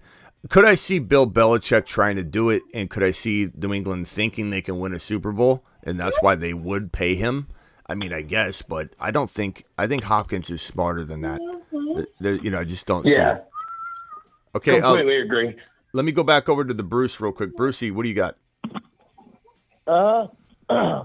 I think that the quarterbacks that he said yay or nay to, they might be yays now. Like, my thing is Aaron Rodgers might be a yay now because he's released, and Aaron Rodgers could always send him a text or whatever. A text could do it, Brucey. My personal opinion is he made a little bit of yay and nays on quarterbacks he probably didn't want to say. Hey, real quickly, yes Bruce, hold on one second. If you guys could mute, if you're on hold right now and not talking, can you mute? We got a lot of background noise. It sounds like someone's at a playground. Go ahead, Bruce. I'm sorry. Maybe it's Bruce. I think, like, the quarterbacks that he was saying yay or nay to, maybe some of them, after he said nay, he kind of regretted it. Like Aaron Rodgers, I think he still might want to have that Aaron Rodgers conversation with himself and say, Aaron Rodgers does give me a possibility. Yeah, maybe. Could A-Rod flip the script on it? Sure. But, I mean, we have Hopkins on record when asked, what about the New York Jets? And he goes, looked like he wanted to throw up in his mouth. So Aaron Rodgers has got to really flip that script upside down. So I highly, highly doubt that's going to happen. It's going to be Buffalo. I didn't finish putting all my teams up here. It's going to be one of these four teams, in my opinion. Now, it's going to be one of these four teams. Why is it going to be one of these four teams? These are the best four quarterbacks in the National Football League. If I'm Hopkins, I say to myself, I'm playing for one of the best four quarterbacks in the National Football League. If I'm Hopkins, I know that these four teams are interested in me. And maybe he's got to take lesser money to go win a Super Bowl. But, I mean, he seems like that kind of guy. Like, I being in Arizona, I feel like I've gotten to know his personality very well, and he seems like the kind of guy that's going to accept lesser money, not a ton of lesser money, but he's going to not be about the money. To a degree he will be, everybody is, but he's going to be about the fit. And these four situations, whoever gets him's potentially the number one Super Bowl contending projected team. And these are the four quarterbacks: Josh Allen, Joe Burrow, Jalen Hurts, and Patrick Mahomes. It just seems like it seems easy. It seems easy. Maybe I'm going to end up being wrong, and he goes somewhere like Ron said in Cleveland. But I could be. I'm not 100% on this, but this seems like child's play right here. This is easy stuff. But Buffalo, it's one of the top 4 quarterbacks. And why would he not? And why would these teams not? You'd have to be absolutely crazy to not try and get DeAndre Hopkins, if nothing more than to block the Kansas City Chiefs from doing it, because it'll be a wrap. It'll be a wrap. It'll be a repeat. The Kansas City Chiefs win the Super Bowl if they get this man DeAndre Hopkins. These 3 teams have an obligation to their own squads, their own fan base, to go get Hopkins so the KC Chiefs don't get him. And if they get him, they're the favorite to win the Super Bowl immediately. Immediately. Now, if the Bengals get him, what are they going to do with Boyd? Just cut him? No, I mean, you just have the best wide receiver room in the National Football League by a long mile. Like, whoever gets him, think about this right now. I mean, the Kansas City Chiefs won't have the best receiving room in the National Football League if they get him, but you could lump Kelsey into that and say the best pass-catching crew. Philadelphia would easily have the best wide receiver, if they don't already, have the best wide receiver room in the National Football League. The Bengals would easily, if they don't already, have the best wide receiver room in the National Football League. The Buffalo Bills get them, they would have the best wide receiver room in pass catchers in the National Football League. And Hopkins, Diggs, Gabe Davis, and Dalton Kincaid, who is still yet to be known. And I do really root against the Bills as the landing spot because of Kincaid. But at the same time, Kincaid's not going to get 1,500 yards or anything. And Josh Allen throws a lot of yards and a lot of touchdowns. So could Kincaid still be a 7-touchdown, 800-yard guy? I think so. But I definitely will be rooting against the Buffalo Bill landing spot for Kincaid's, explosion fest that we fully think will. But, I mean, if you include Kelsey in the mix, best pass catching room in the National Football League, whoever gets Hopkins. It's going to be crazy, man. It's going to be crazy. Now, do you think that would ruin Sky Moore more than Tony if they got Hopkins? Do I think it would what? It would screw over Sky Moore more than Tony? I think it would screw over both of them, and I think both of them would just be kind of like, I don't know. Second, hey, Goose Gaming, be careful dropping the fake news and a breaking news live stream. You're going to get put in timeout by a moderator. Trying to say that the Minnesota Vikings signed DeAndre Hopkins. Okay, so I don't know. I'd enjoy that. We could go in circles here. But I don't think anybody really, obviously truly knows obviously what's going to happen. But man, this is going to be a fun shakeup to some NFL team and to the fantasy football wide receiver rankings. It's going to be a big shakeup. This is going to shake up a lot. And in best ball, if he lands in KC, Kadarius Toney's shares tank. If he lands in KC, Mahomes' value skyrockets. If he lands in Philly, Jalen Hurts' value skyrockets. The wide receivers, who the hell knows what's going to happen ranking-wise in fantasy football. Truly, he's going to shake things up. I'm kind of excited for it, but I'm also kind of fearful of it. I think we all are kind of a little bit worried about what it's going to do to some of the values we already have and some of the players we already have. But if he goes to, let's say, Cincinnati, I will say, because I'm a big early quarterback guy, I own all these guys across all kinds of best balls. So wherever he goes, probably is going to help a lot of my teams from that quarterback perspective. But Ron Navy dropping another super chat. Ron, I'll let you address this one if you want. Ron Navy report taking over Atlantic. Steelers signing D-Hop. My report is just as good as the Atlantic.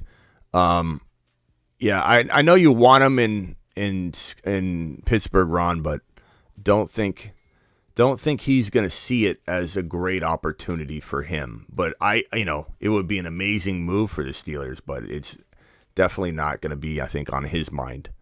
But that's just me. My point in that super chat is the Atlantic reporting. Yeah. But I do know you want him. But yeah, the Atlantic is it's just like 100 different writers, and it's like every writer's different every time. It's just like, according to the Atlantic, Joe Schmo, the Chiefs might sign him. And then all of a sudden, because it's the Atlantic, everybody starts reporting on it. Chiefs are in the mix. Buffalo Bills could be a landing spot. Now all of a sudden, it's a report because somebody from the Atlantic decided to cough and say something could happen. I agree. It's crazy. Exactly. I've been seeing Josh Allen fall a lot, says D-Class. I don't know. Look, Josh Allen is capable at any moment being the number one quarterback in the National Football League and in fantasy football. He's just that Brett Favre. Mahomes is efficient and always the same and consistent, and Allen is he's that guy that goes out like Brett Favre and throws a game away, throws a whole season away, throws a playoff game away, exits the playoffs. Everybody says, oh, this guy just threw an interception and he looked awful and he risked it, he risked the biscuit and failed. Like, that's just the nature of Josh Allen. He's very, very aggressive. He's very mistake prone and very home run prone. He's Babe Ruth. He's going to go out there and swing and strike out and go out there and swing and land. I think he will win a Super Bowl or two before his time's done. At least one Super Bowl, but I think Josh Allen will win 2 Super Bowls before all is said and done. He's still very young. His teams are always going to be competitive, and they're in the midst of maybe adding a DeAndre Hopkins, which would give him a potential Super Bowl, this year. So I disagree that he's, if you're saying he's fallen a lot, like, I get it, because he's just mistake prone. He's just aggressive like that. He's going to have bad years and great years. He's never going to be like Mahomes. He's going to be different. Dallas or the Rams, what are your thoughts? For what? For Hopkins? The Rams have negative percentage odds of getting Hopkins. Like, why would anybody go to the Rams?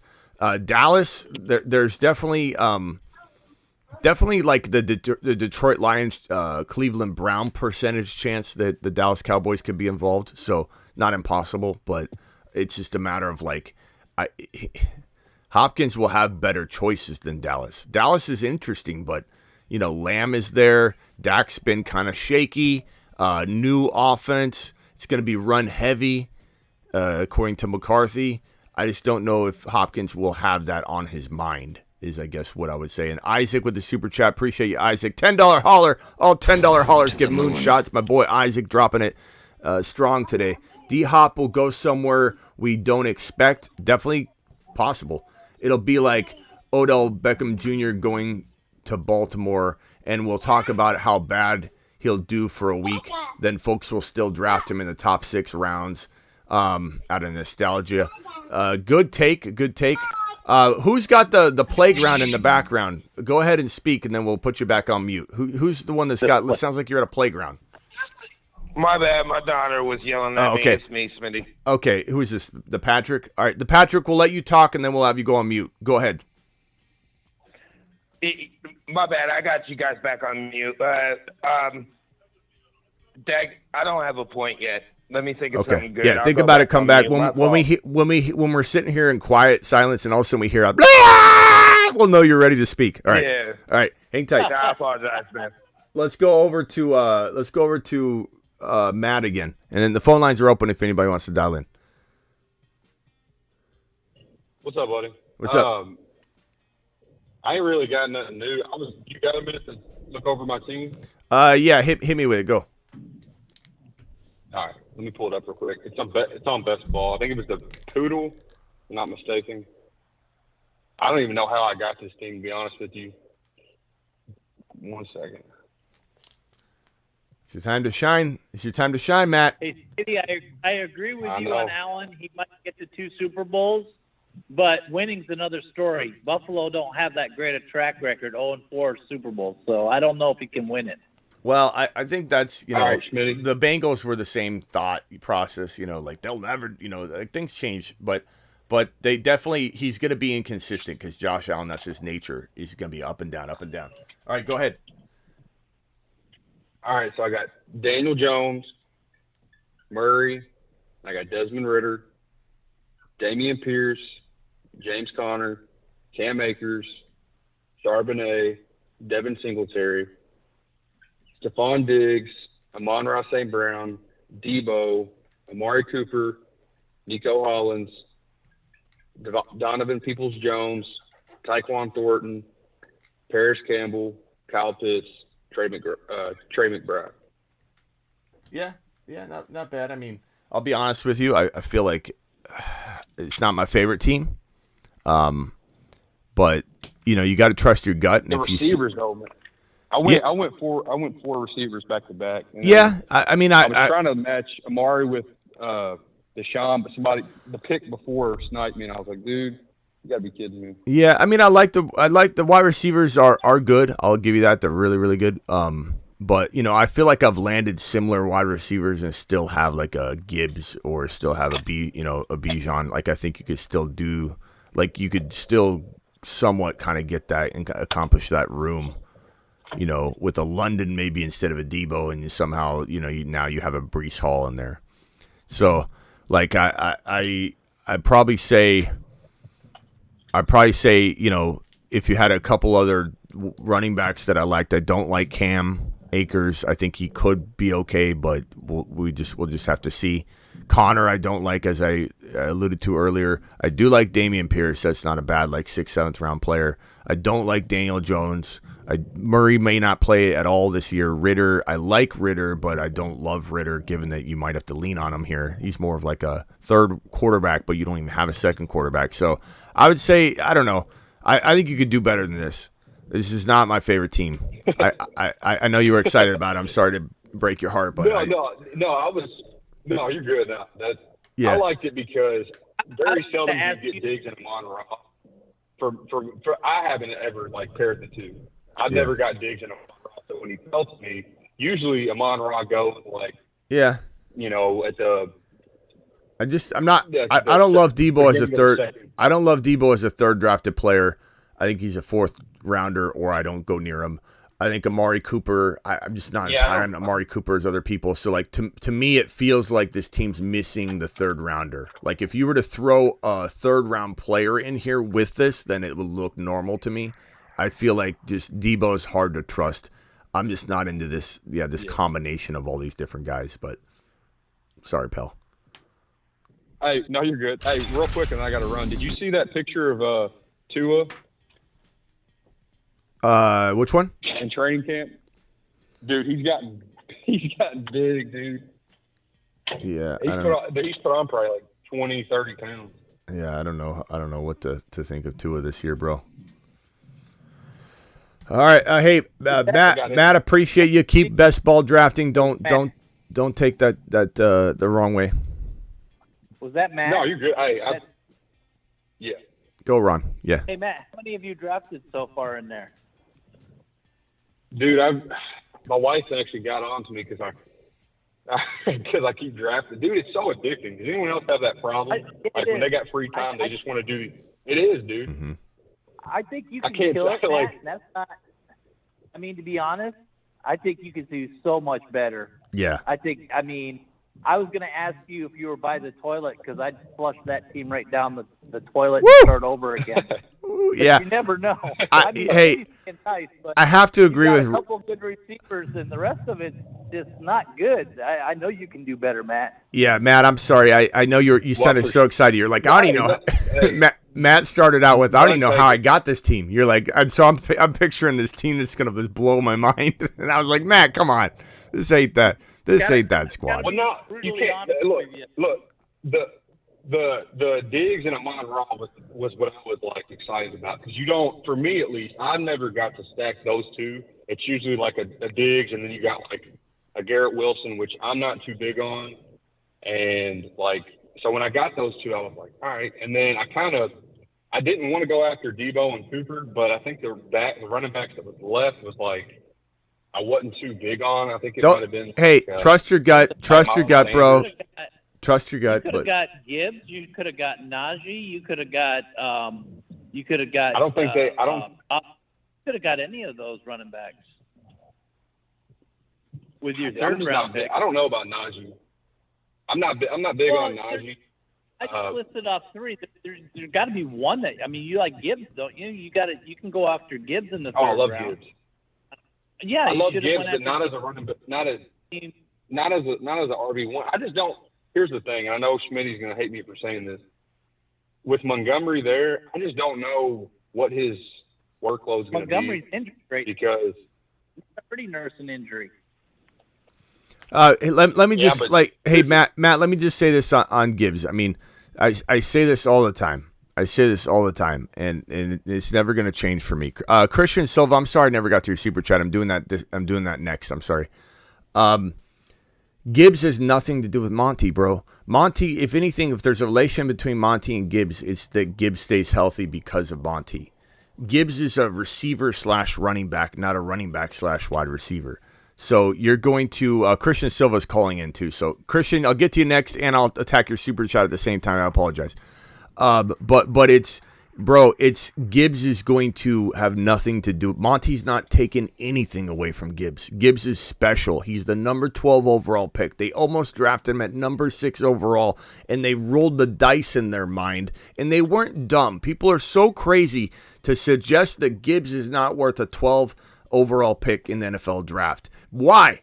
Why have we gotten here? We used to make fun of NFL teams for not taking running backs in the top 15. We have made fun of the NFL teams for thinking that running backs are garbage, and why do teams push them into the second round? Why are people now against a team doing this, making a statement, getting a guy that they want that badly that they take number 12 overall? And for people that laugh at the Lions saying they didn't need to take him at 12, there are so many reports from people I trust that suggested there were multiple teams that were going to look to maybe snipe the Lions and take him before 12 overall. So the Lions did roll the dice to some level when they said, okay, we're not going to take him at 6, we'll take him at 12. They did roll the dice doing that. That's why the draft room was ecstatic when they landed him at 12.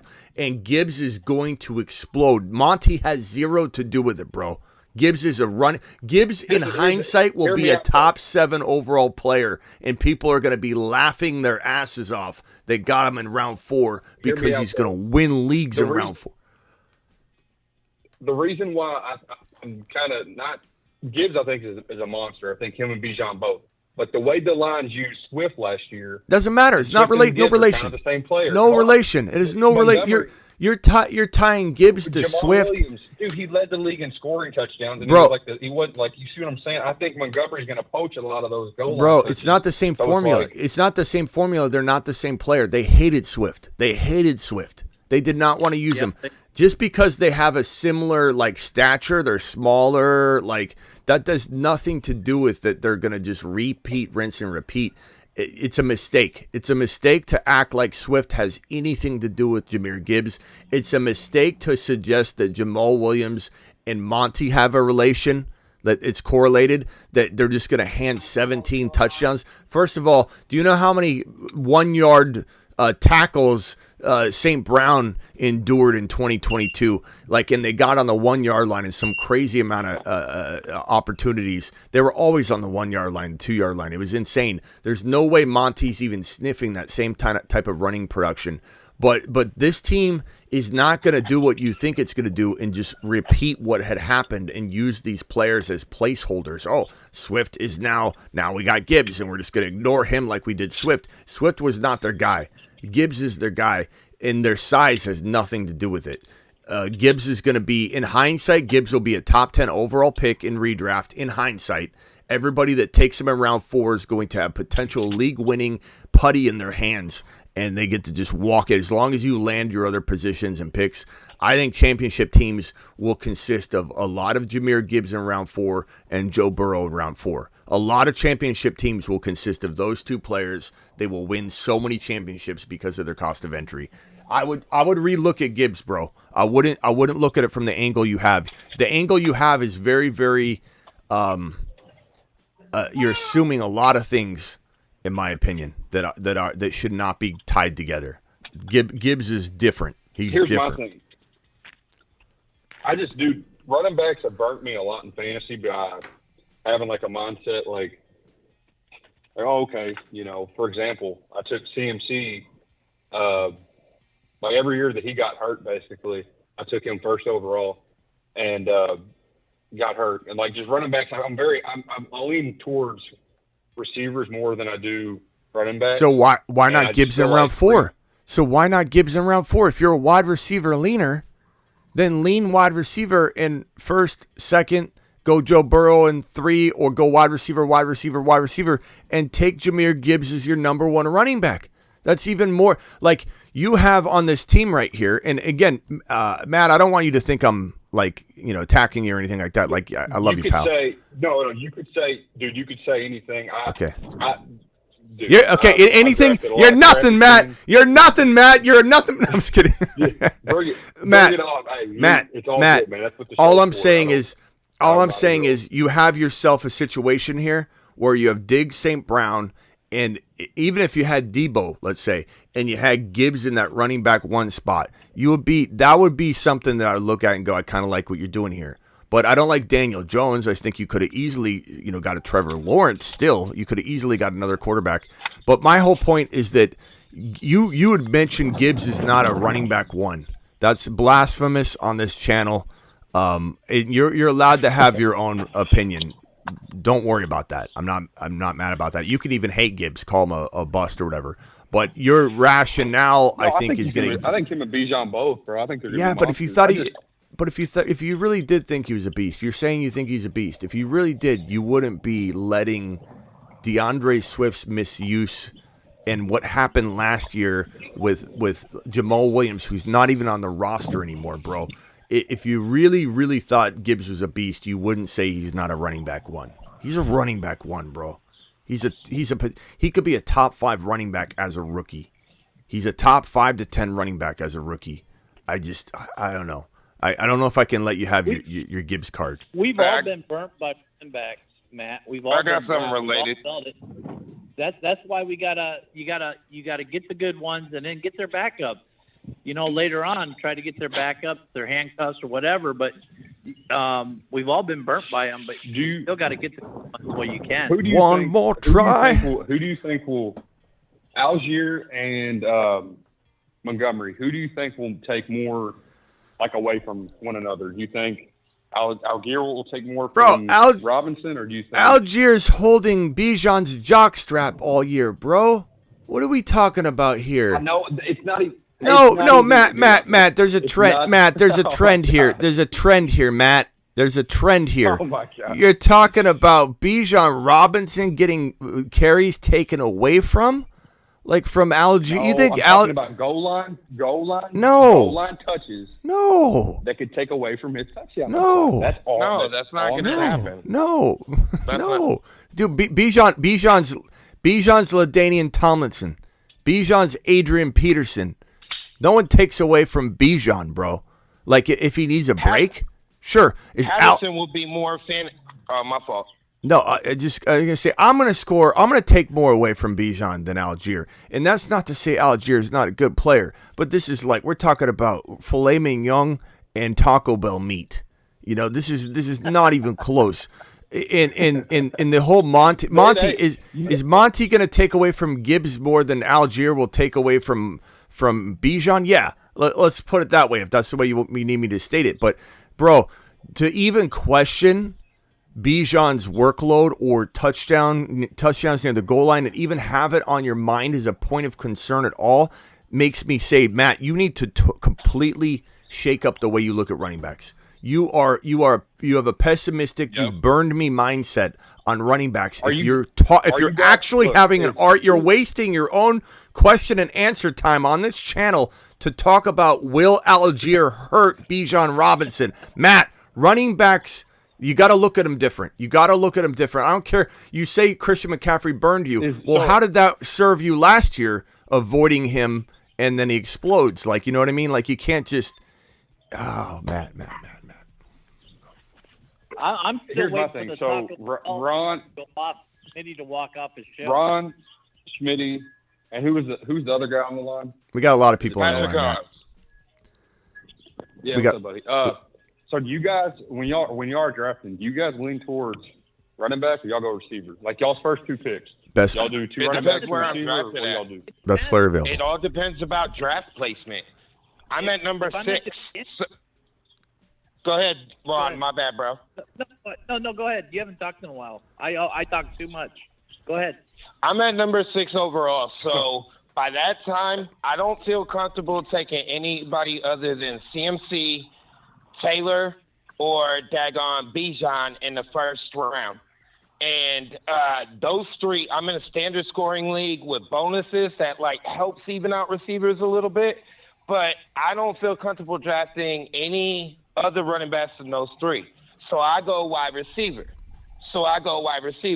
Now, come the second round, it depends on who the most valuable person is on my board. Like the team that I have to compare with what you put, I went Jamar Chase, CeeDee Lamb, Naji, and thank God that Burrow dropped to me in the fourth round.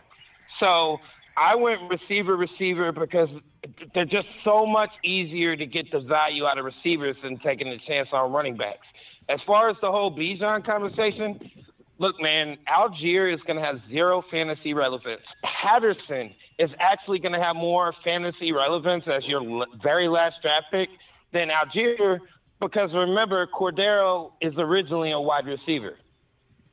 So, yeah, Smitty's right when it comes to daggone the way you view running backs. Just to finish up that team, and then so many times. Go ahead. Oh, go ahead, man. All right, to finish that team. So many times. Yes, sir. Keep going. Can I share a team? Let me share it real quickly. Let me share a team with. This is a current poodle draft that I'm in, and this is perfect evidence of me having, no offense, Matt, but easily as good, if not better wide receiver room than you have or equal to. And look at my running backs and quarterbacks.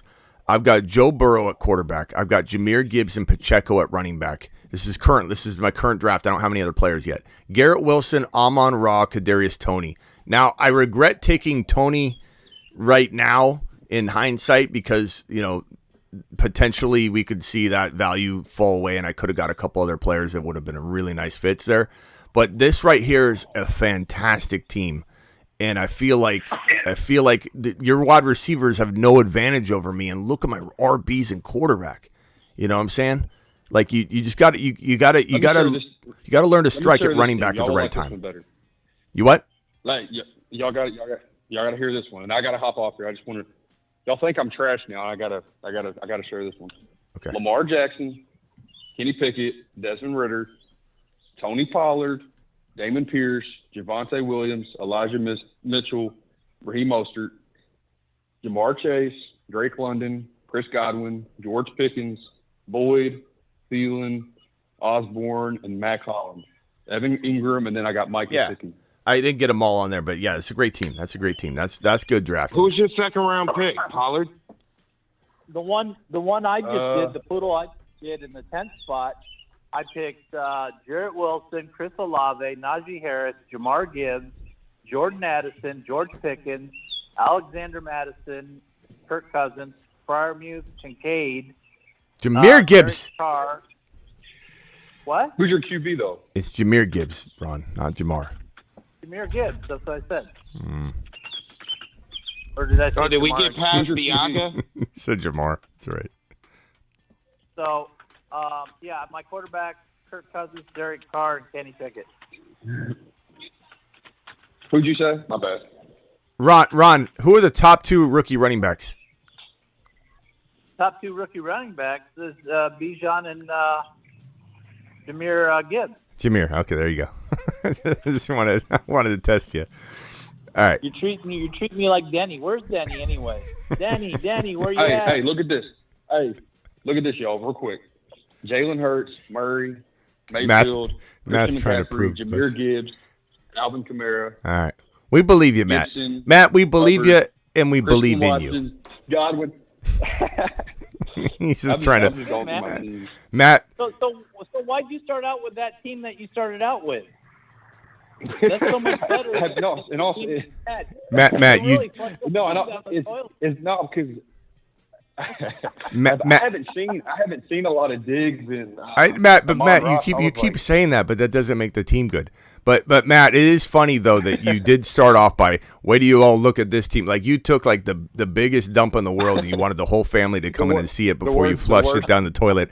Hey, you all come in and take a look at this dump before I flush it down the toilet. It's a big one. You need to make an emoji, Smitty, now, like, or do a thing where you flush it down the toilet. Yeah, I think we got to. I think Ron's right. We need a toilet flushing. Down the toilet. Let me show you what I put in the toilet before I tell you what I had for dinner. Come on. Come take a look at this one. I thought, too, man, when you first started, I thought we were going to hear this awesome team, and I'm like sitting there like, where's it at? Well, what's funny, It's like as I'm reading it off, I'm like, as I'm reading it off, I'm like, damn, it doesn't actually sound as good. Yeah, it didn't. You're you like, draft a team and you're hey, like, oh, that's a beast. And then you look back. Instant replay. Instant replay. Ready? This is what Matt said. He comes in and goes, I don't even know how I got this team. I do. You took the toilet paper, wiped your ass, and then flushed it. Hey, Matt, the team you did list off, though, a minute ago, a very, very good team. Your wide receiver room was lit, and you still had teams. I don't know if maybe you made that up on the fly. Out with that one. Just kidding. Matt, don't come away with this conversation like there's any hate here. We love you, pal. And hey, it's all love, man. Hey, it's all love. I know. I'm just ribbing you. I like laughing at myself. Nothing serious. No wonder your wife is like, stop doing these toilet best ball drafts, Matt.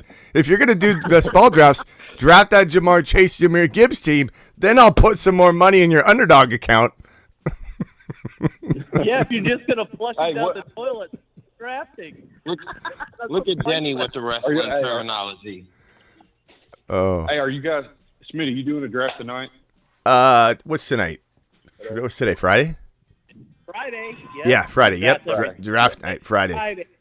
But we're probably dipping into the 7 p.m. show, and I'll end the show inside the 7 p.m. hour, and I probably won't come back for the 7 p.m. show because this is an early live stream, and we'll be live during the 7 p.m. hour. So I'm probably just gonna stay live another hour. Hey, what time? Because I'm usually whenever you do drafts, I'm already like in bed. I got three kids, and But tonight. It's 3-day weekend. I don't know if y'all got one, but I'm hyped about that. I'm about to. Yeah. Hey, Matt, I got to move on. Matt, I appreciate you, and you can stay on the phone. Hey. But Christian Silva's been waiting like as patiently as that turd you put in the toilet that you didn't flush. Here, Matt. That's fermenting and waiting for everybody to see it. Go ahead, Matt. Go ahead and flush it. Ron Navy, you're correct. I will make a flushing toilet animation for anybody's bad teams. Yes. Yeah, you need to do that. Christian Silva is on the line now. He says, I don't think KC – thank you, Matt. I don't think KC will get D-Hop because Andy Reid really likes Tony, plus he still wants to use Sky Moore, Ross Rice, who's like a rookie.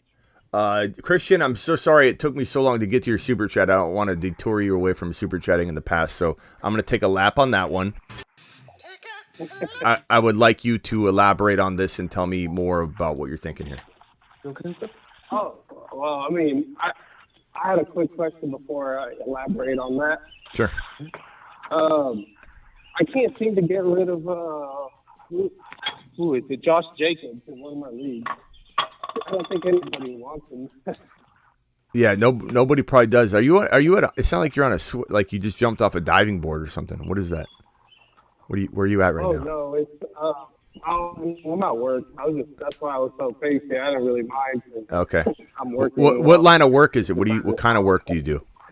What kind of work is it? Oh, I mean, this is just like my side job while I get while I work toward my real thing. It's just some lawn companies and pushing yards and stuff.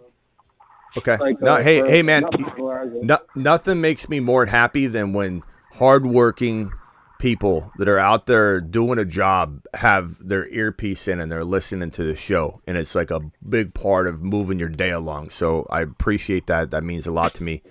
And what is your main thing going to be? What are you striving to do? What is the thing that you want to do? You're saying? I mean, this may be kind of silly, but I'm trying to work for. Well, I want to start off as let's say law enforcement, and then probably work for I don't know, this is silly. I mean, work for the government. Why is that silly? I mean, let's say like I don't know, like the CIA or something like that. Why is that silly? Why is that silly? It's fine, bro. You're out there trying to protect people. Okay, Christian, hit me with your question. Go. Okay, so what do you think of? Well, I can't get rid of Josh Jacobs and delete my other RB. I mean, it's not. I mean, it's Naji. Yeah. So. Yeah. So. The best way to get rid of Jacobs, and you're trying to get rid of Jacobs, that's what I'm guessing is your main question here. You're a little muffled. We can barely hear you. I don't know if we got you on your shoulder probably as you're carrying a lawnmower on one arm and some kind of like, bucket full of grass on the other. Working your butt off, bro. We need to get you AirPods. Okay. I don't know. I mean, you guys are in my ear. I have my AirPods and I'm pushing a spreader around the lawn. Yeah. It's just out there making yards great again.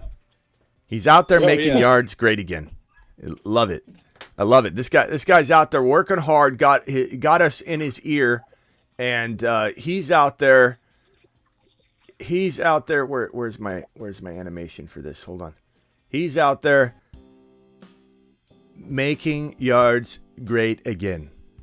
Big hands, big energy, big lawnmower, big weed eater. Making yards great again. All right.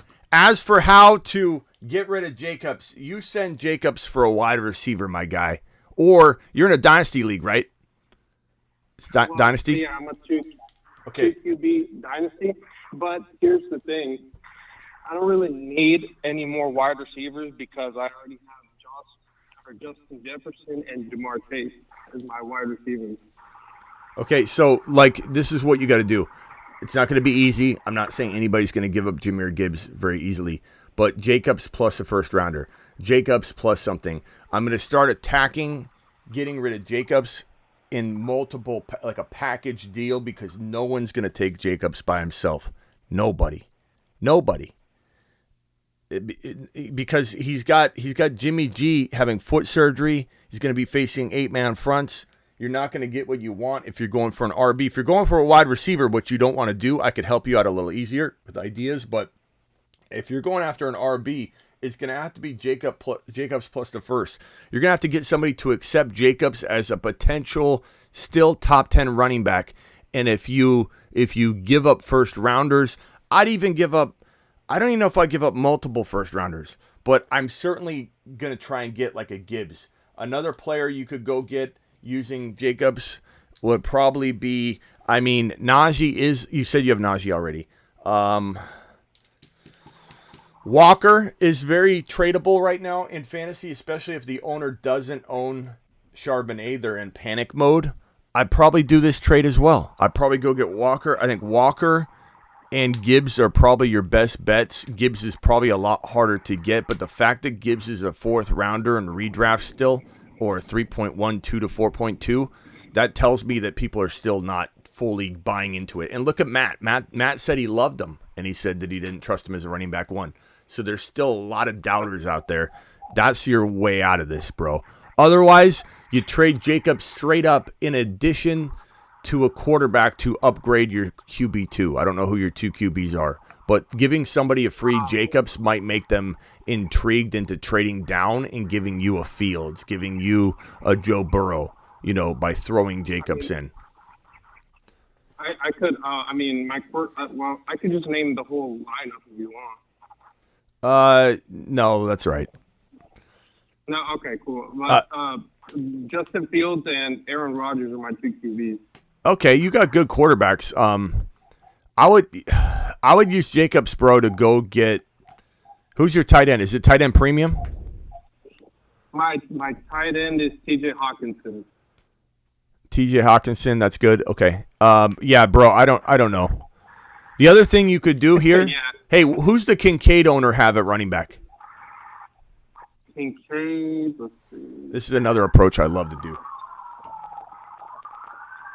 Kincaid has Austin Eckler and let's see, Javonte Williams. and Joe Mixon, but I don't really. What quarterbacks? What quarterbacks does the Hawkins or the Kincaid owner have? Oh, he's got Mahomes and Watson, and on the bench he's got Geno.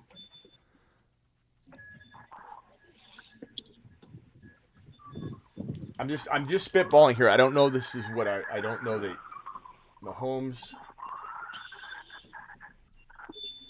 Kincaid.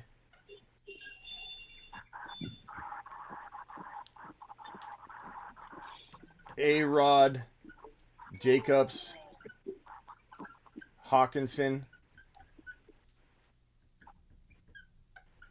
I'm just spitballing here. Mahomes and Kincaid, you give him Jacobs, A-Rod, Hawkinson, and maybe even a first rounder? Yeah, I would do that. I mean, I'm just putting stuff together, bro. Like that to me, if he doesn't know what he has in Kincaid and he thinks Hawkinson's the best thing in the world, and you give up a first rounder, you give him a running back, I don't know, just something I would explore. Okay. Yeah, I tried. Well, I saw one of your earlier shows. There's this dude that I'm trying to trade for Walker, and I sent him the offer of Jacobs in that first rounder, and he said, I'll have to think about it. And it's been about 7 hours. Okay. Well, that's about one red zone experience, so that's not too long. Just, maybe wait and see. Maybe give him a little poke in a little while. I hate those we'll wait and see and they never get back to you. Those drive me crazy.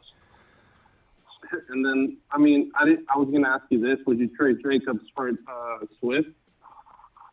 I would. Yeah, I would. I would take Swift. I'd maybe even take Pacheco if you can get McKinnon and the other RBs. But Jacobs, to me, in Dynasty, I don't see the value, not in this situation. And I think you're better off taking a calculated risk that you believe in. If you don't believe in those players, then find another player. I'm trying to think of let me look at a ranking list real quickly and just tell you who are some RBs that I would take over. Let's see, in Dynasty, I would say obviously Kenneth Walker, Etienne, Pollard, Naji, but you have Naji. Ramondre is another one you could maybe downgrade into Ramondre and give up something as well. I don't know that I give up a first rounder, but I might look to. I definitely give a first rounder and Jacobs to get into Pollard, Etienne, Walker, Barkley, JT. You might even look to trade.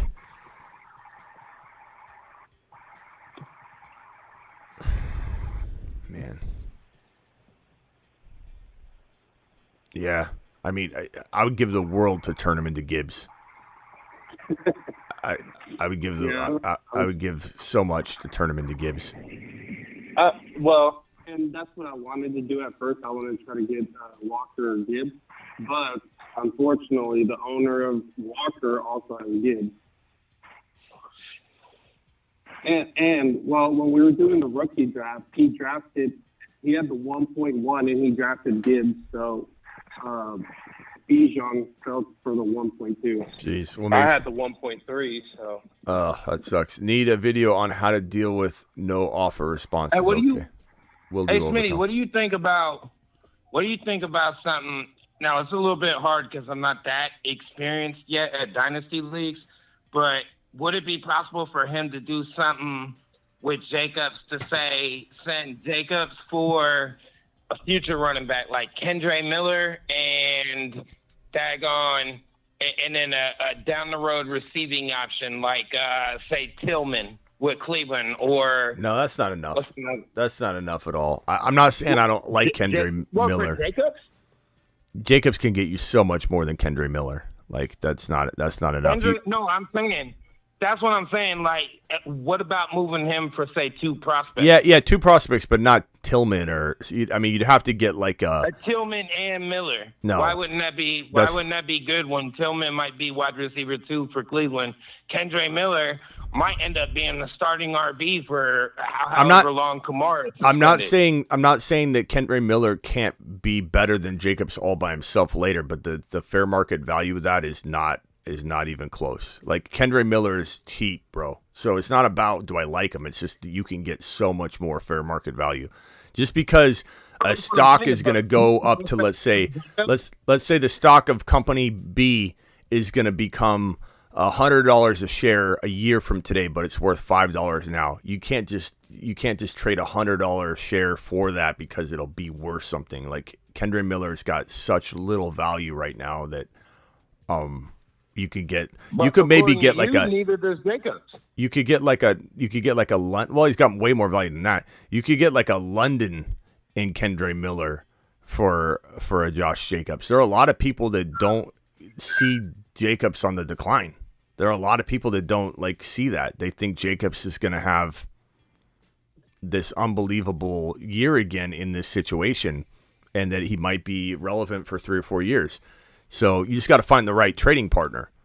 It's not like everybody's going to be interested in it, but that's what I was trying to tell Christian earlier is as much as it pains me to say, you're going to have a tough time getting an RB for him just because no one's going to want to downgrade into Jacobs.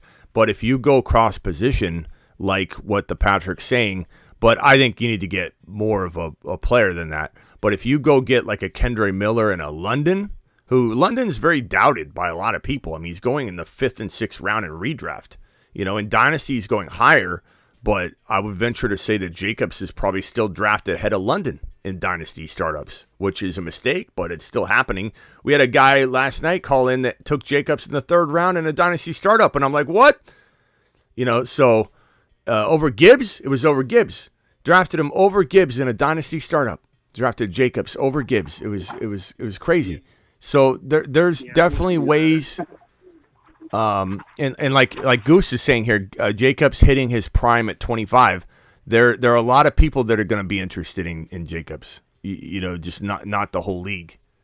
You just got to hit him with the right value. All right. I'll try to bet Jonathan Taylor on it and see what he says. And probably DeAndre too. Thing is that DeAndre Swift he's a Philly fan, so I don't know. Hold on, Grant. First of all, Grant, I appreciate your super chat. You're my guy. Appreciate you. But what is this? If San Francisco goes with Darnold, Hopkins is perfect there. Come on, bro. What are we doing here? I very rarely give laps on super chats, but come on, I can't let that stand. First of all, Darnold is garbage.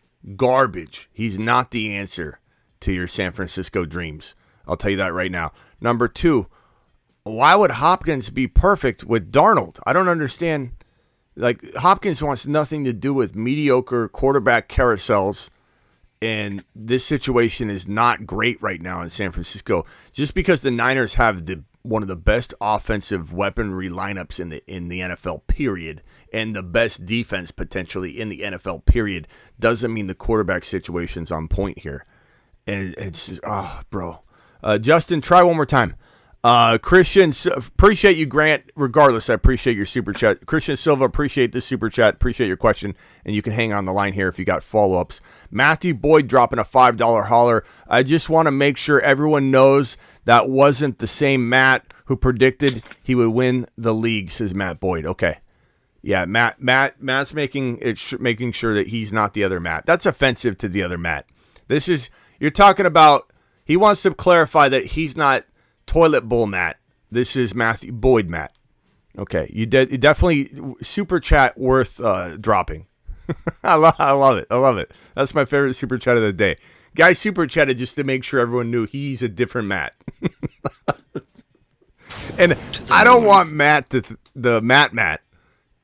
Toilet Bowl Matt, to think anything negative about him. We love Matt. Matt, I want you to call in anytime you want to call in. You're live on the Fantasy Football Show. Caller from the 508. Who is this? Hey, Smitty, how you doing? Good. Who is this? This is Justin. I just became a member today. I'm a long-time listener, and it's awesome to finally be on the show. I appreciate you, man. Appreciate you. What can we do for you? Well, I wanted to interject on the Jacobs trade thing you got going on. Okay. So, I mean, at the end of the season, I had a really, really crappy dynasty team, and through watching your show and everything, I've done loads of trades and totally changed my team around. Okay, I appreciate that. Glad to hear it. Glad to hear it too. Yeah, and I mean, I agree with you. I think he could get quite a bit for Jacobs, especially from somebody that doesn't see him being a decline. Yeah, there are a lot of people, there are a couple of people that came to his defense, and I understand, and I'm not mad at it, but a couple of people came to his defense in the chat, and they said Jacobs is in his prime. He's 20, early mid-20s still. He's not like he's 30 years old. Problem is, though, this is what I want to explain to clarify that stance, is that Jacobs is franchise tagged. And people need to understand one simple thing about franchise tag players, and same thing goes to Pollard, applies to Pollard, and unfortunately it applies to Pollard. When you are franchise tagged, you are in a very vulnerable position as a running back. Nobody pays big dollar money for RBs. Maybe it used to be nobody pays big dollar money for RBs and nobody drafts RBs high. The Lions and the Falcons both just said, screw that. We're going to go get our guy. So that's fun and exciting to see for the RB position. I don't know that it's going to translate into 2024, but it certainly was amazing to see this year. The running backs won. The running backs finally won a year in the NFL draft, and it was exciting to see. But they still don't get paid. The franchise tag amount's $10 million, and teams are even scared to give a running back $10 million for 1 year, which is crazy. And if Barkley signs a deal, it's going to be like a $35 million deal. The running backs are getting screwed. If Tony Pollard and Jacobs fail, and they get hurt, and they don't play well, and they don't have good seasons, there's no big payday waiting for them on the other end of this season. And they might not even land a starting job, because if no one's willing to pay them, that means they're going to go to the highest bidder potentially. That means they may go to a situation they don't want. Running backs are not in dire need in general in the NFL, not because they're not respected, but because teams already have those running back rooms full and they're crowded, and then they can't afford to pay a Jacobs. He'll still command a decent amount of money even if he has a bad injured year. Pollard will still command a decent amount of money, but they're not guaranteed anything. If they were both on long-term deals, it would be different. If Jacobs was on a 4 or 5 year deal in Las Vegas, he'd have not a lot more value in my mind, because I think it's a garbage situation. And if he was locked up in Las Vegas, I don't even know if it'd be that much better. I almost rather Jacobs take a chance, somehow, some way ball out and get a contract outside of Las Vegas than to have him locked up in Las Vegas, that garbage situation, for 3 or 4 years to waste away. But regardless, Jacobs has to deliver, stay healthy, hitting 8-man front after 8-man front after 8-man front, never sniffing the end zone because the Raiders can't even get close to the end zone. Jacobs is carrying the football 90 yards away from the end zone every time he touches it. There's a really strong shot Jacobs gets injured because of all the 8-man fronts he's going to have blasting down his doorway, or he has such a bad season that he doesn't get the contract he wants, and therefore the starting job and security's not there. Pollard's guaranteed nothing. He has to ball out. Jacobs is guaranteed nothing. He has to ball out. Franchise tag running backs are in trouble, and they're fighting uphill to try and get to a place. Not that they can't do it, but it's an uphill climb. And that's why Pollard's got a little less dynasty appeal than he should, because he doesn't have a long-term secured situation. Right. I agree with all of that. I honestly, in his position, I would look at other teams and see what they, if they need a wide receiver, and if they have a running back that I want, and then I would try and go get a wide receiver that they would be very interested in, to flip Jacobs for a receiver and then flip that receiver for the running back I want. Yeah, you could definitely do the two-step process. Numerous times. I've done that numerous times. Yeah, you could definitely do the two-step process for sure. You could definitely do the two-step process. Paul would buy Jacobs. Paul would buy. There's plenty of people that support him. Oh, Gibbs runs smooth like Kamara, but Gibbs is faster. I like that comment. Where's this? Smitty, Jacobs has been healthy. Come on. I don't know what about anything I said relates to this comment, though, Paul. He's going to be smashed to pieces facing 8-man front after 8-man front and an awful offense with an awful defense, and therefore susceptible to get hurt. What does him staying healthy have to do with it? And Jacobs came out of nowhere last year. It's not like that was something that was easy to see coming, and those situations are a lot harder to replicate than you think. Returning to the top 5 running backs is really hard year over year, let alone for a guy in this offensive situation. And let me ask you a question, Paul. Why has he not signed his franchise tag? He said he would play on the franchise tag if the Raiders made good decisions and were trying to win. He doesn't want to play there. He hasn't signed his tag yet. Why does Adams not want to play for the Raiders this year? Paul, the situation's garbage, and Adams and Jacobs both know that it's a wasted year and abuse on their bodies. And if you think Jacobs and Adams aren't the 2 most likely players in the National Football League to sit out with fake injuries at the end of the year, I got a bridge to sell you. I got a toilet bowl. A self-flushing toilet bowl to sell you, because these situations are so bad for these 2 players. They are the most likely to sit when you don't really need to sit players in the National Football League. And we're seeing that become kind of a thing for players looking out for their next contract.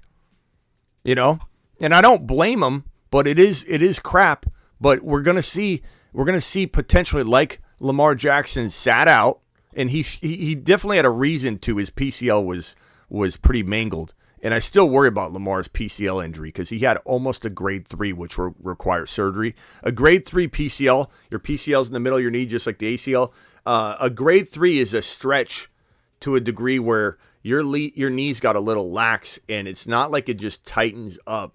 Lamar's got a slightly damaged knee that is not torn enough to need surgery, but it's also not exactly the most strong fit anymore. So people need to realize that about Lamar. We don't talk an awful lot about his PCL tear, but I could see. My point is, Lamar sat out, didn't want to fight at all to come back into the season, and I just think, why would Jacobs and Adams want to do that? If they get banged up at all, they're not going to fight to get back on the field quickly. They're going to save their bodies so they can try and go get some other, situation going. Because Adams would probably be traded, and Jacobs is not going to get franchise tagged again. So he's thinking about the future. Ron says you put Barkley in the same category because he isn't signing his tag. Yeah. I mean, the only difference between Barkley's got a much higher value and perception about him. I think if Barkley, let's say, got injured in the middle of the year and didn't return, he would still have a market out there where a team would want to go acquire him. But it would be lesser than we think because there would be some concern about him staying healthy. But yeah, you could say that about Barkley. But I have a lot higher faith in Barkley delivering on these high expectations in this treacherous waters, that he'll be fine at the end of it, because I think Barkley will have a good year. I don't think Jacobs will have a good year. Therefore, I'm not thinking Jacobs is going to have a good outcome at the end of all this. Overcome says, is Thielen a wide receiver 1 in Carolina? The wide receiver 1 in Carolina, not in fantasy. In Carolina, could he be the wide receiver 1? Maybe, but I'm going to put my money on Mingo. Mingo is his name-o. Mingo, and Mingo was his name-o. Definitely feel like Mingo's got the advantage long term, but right away, could it be Thielen? I suppose. But Thielen, he didn't really have the best year last year, and he's getting older, so I don't know that I'm excited about Thielen. Let's see here. Ron, appreciate your super chat about Barkley. Appreciate your super chat, Overcome. I think I've got all the super chats out of the way. Ron's laughing about the toilet bowl. I do like the idea. We'll definitely install a toilet bowl scene in here. Need a video to deal with no trade offer responses. I'll create something on that. Let's go over to Ada. Ada, what's up, my guy? Hey, what's up, Smitty? Yeah, and the 508 caller, what was your name again, bro? I got to put you in my system. Justin. Justin, okay. Hang tight, Justin. You can ask another question, too, if you want. Go ahead, Ada. Thanks, buddy. So I was just wondering, too, I kind of had two questions, sorry, but the first one was more about just Hopkins. I know, like, the Bills and Eagles are kind of favored. Do you think with his age, the weather would affect, like, the cold would affect his decision at all? Maybe. I mean, kind of, I could see somebody, like, all things being equal, we need merch, Smitty. Where's the hat? We need that merch. The merch is always found at thefantasyfootballshow.com/merch or on the YouTube channel. If you go to the YouTube channel here on desktop, see where it says join and membership. That's to join the YouTube exclusive membership. To the right of that, you'll see store. And the same thing on mobile. If you go on mobile, you can see memberships if you want to become a $1.99 member, or right to the right of that is store. You can buy all the merch there. The hats are on the way. As for Hopkins, I'm going to say, all things being equal, will he choose based on weather? I mean, maybe, but I think he wants a payday mixed with a Super Bowl championship opportunity. I don't think he's scared. This is Hopkins, bro. As much as Hopkins has been kind of like a disappointment the last couple of years, he really has. The suspension just kind of really just kicked us all in the nuts, and we don't really know what to expect. He did very well considering the amount of games he played and everything. But this is probably, I would say, defensive backs and corners would still say this is one of the very best wide receivers in the National Football League that commands double teams. And if he went to any one of these locations, guess what's happening? Not double teams. He's not getting double teamed in any of these locations. And that's also probably on his mind. Can I go somewhere where I'm finally not going to get doubled? Like, he's never lived in an environment like that. This guy's been doubled his entire career. So every one of these situations is going to be glory for him. Even KC, he'd be the number one receiver. But guess what? You can't really double him, because you're worried about Mahomes and Kelsey all over the field. So Hopkins is going to have a field day wherever he goes, as long as he stays healthy. And I still believe he's got some of the best hands in the NFL, and I believe in the right spot, these would be all, great spots. He can be pretty darn good. Real quickly, the Fantasy Football Show, you're live, 773 caller. Who's this? What's up, Smitty? This was Patrick. Hey, Patrick, hang tight for me real quick. We got a lot of Patricks. We got the Patrick on the phone, and we've got Patrick on the phone. The Patrick is on hold. You can call me PG. You can call me PG. PG, we'll call you PG. Okay, hang tight, PG. Ada, do you have any other questions at all? Yeah, so I did a poodle, and I just tried a double RB and quarterback first, like in the first three picks, and just wondering, like, I guess, how do you round out the wide receiver? Because, like, the wide receiver room I had, it ended up being London, JSN, Zay Flowers, and, like, Mooney, which, it's not great. And I paid the price for going double RB early. Okay, so what was you went double RB. Who was the RBs you had? So, in order of picks, it went Bijan, then Hurts, and then Hall. Okay. And then the fourth round pick was Drake London. Okay, I guess, yeah, that can happen. This isn't bad though. I think a good solution, a good player to mix into this would be Dotson. Dotson falls, and I think he could be an excellent wide receiver too. But this isn't bad. Someone reached up and took him 20 picks early. Everyone was going by ADP. That was him and Moore were the two guys that targeted, and those are the only two guys people reach for. I would say in general, the best approach in general, this is always best player available. It's always flow of draft. But in general, if you do go quarterback early, the double RB can burn you a little bit more. Like, I'd much rather you go, and it depends who the wide receiver falls in round 3. Like, sometimes you took Hurts in 2? Yeah. Yeah. So I would say, like, with Burrow in 4, if you were to get Burrow in 4, and you get Bijan in 1. Let me take, or we'll keep London. Let's just keep this simple. So London, we'll say, is still in your round. You got him in round 4, so you probably wouldn't get London. So let's just go Bijan in 1. Let's keep Hall in round 2. Burrow in 4, and then in round 3, now you get a wide receiver. Or you could go Gibbs in three,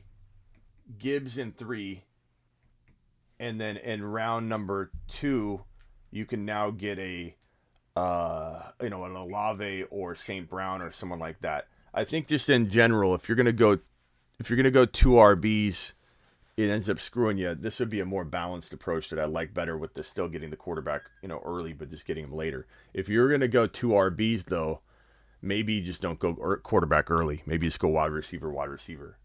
That's probably where I would take it. I just think in general, you go quarterback early and running back. You're gonna, something's got to give, right? You're gonna have weaker wide receivers. Yeah. You're just gonna have to get lucky and get like a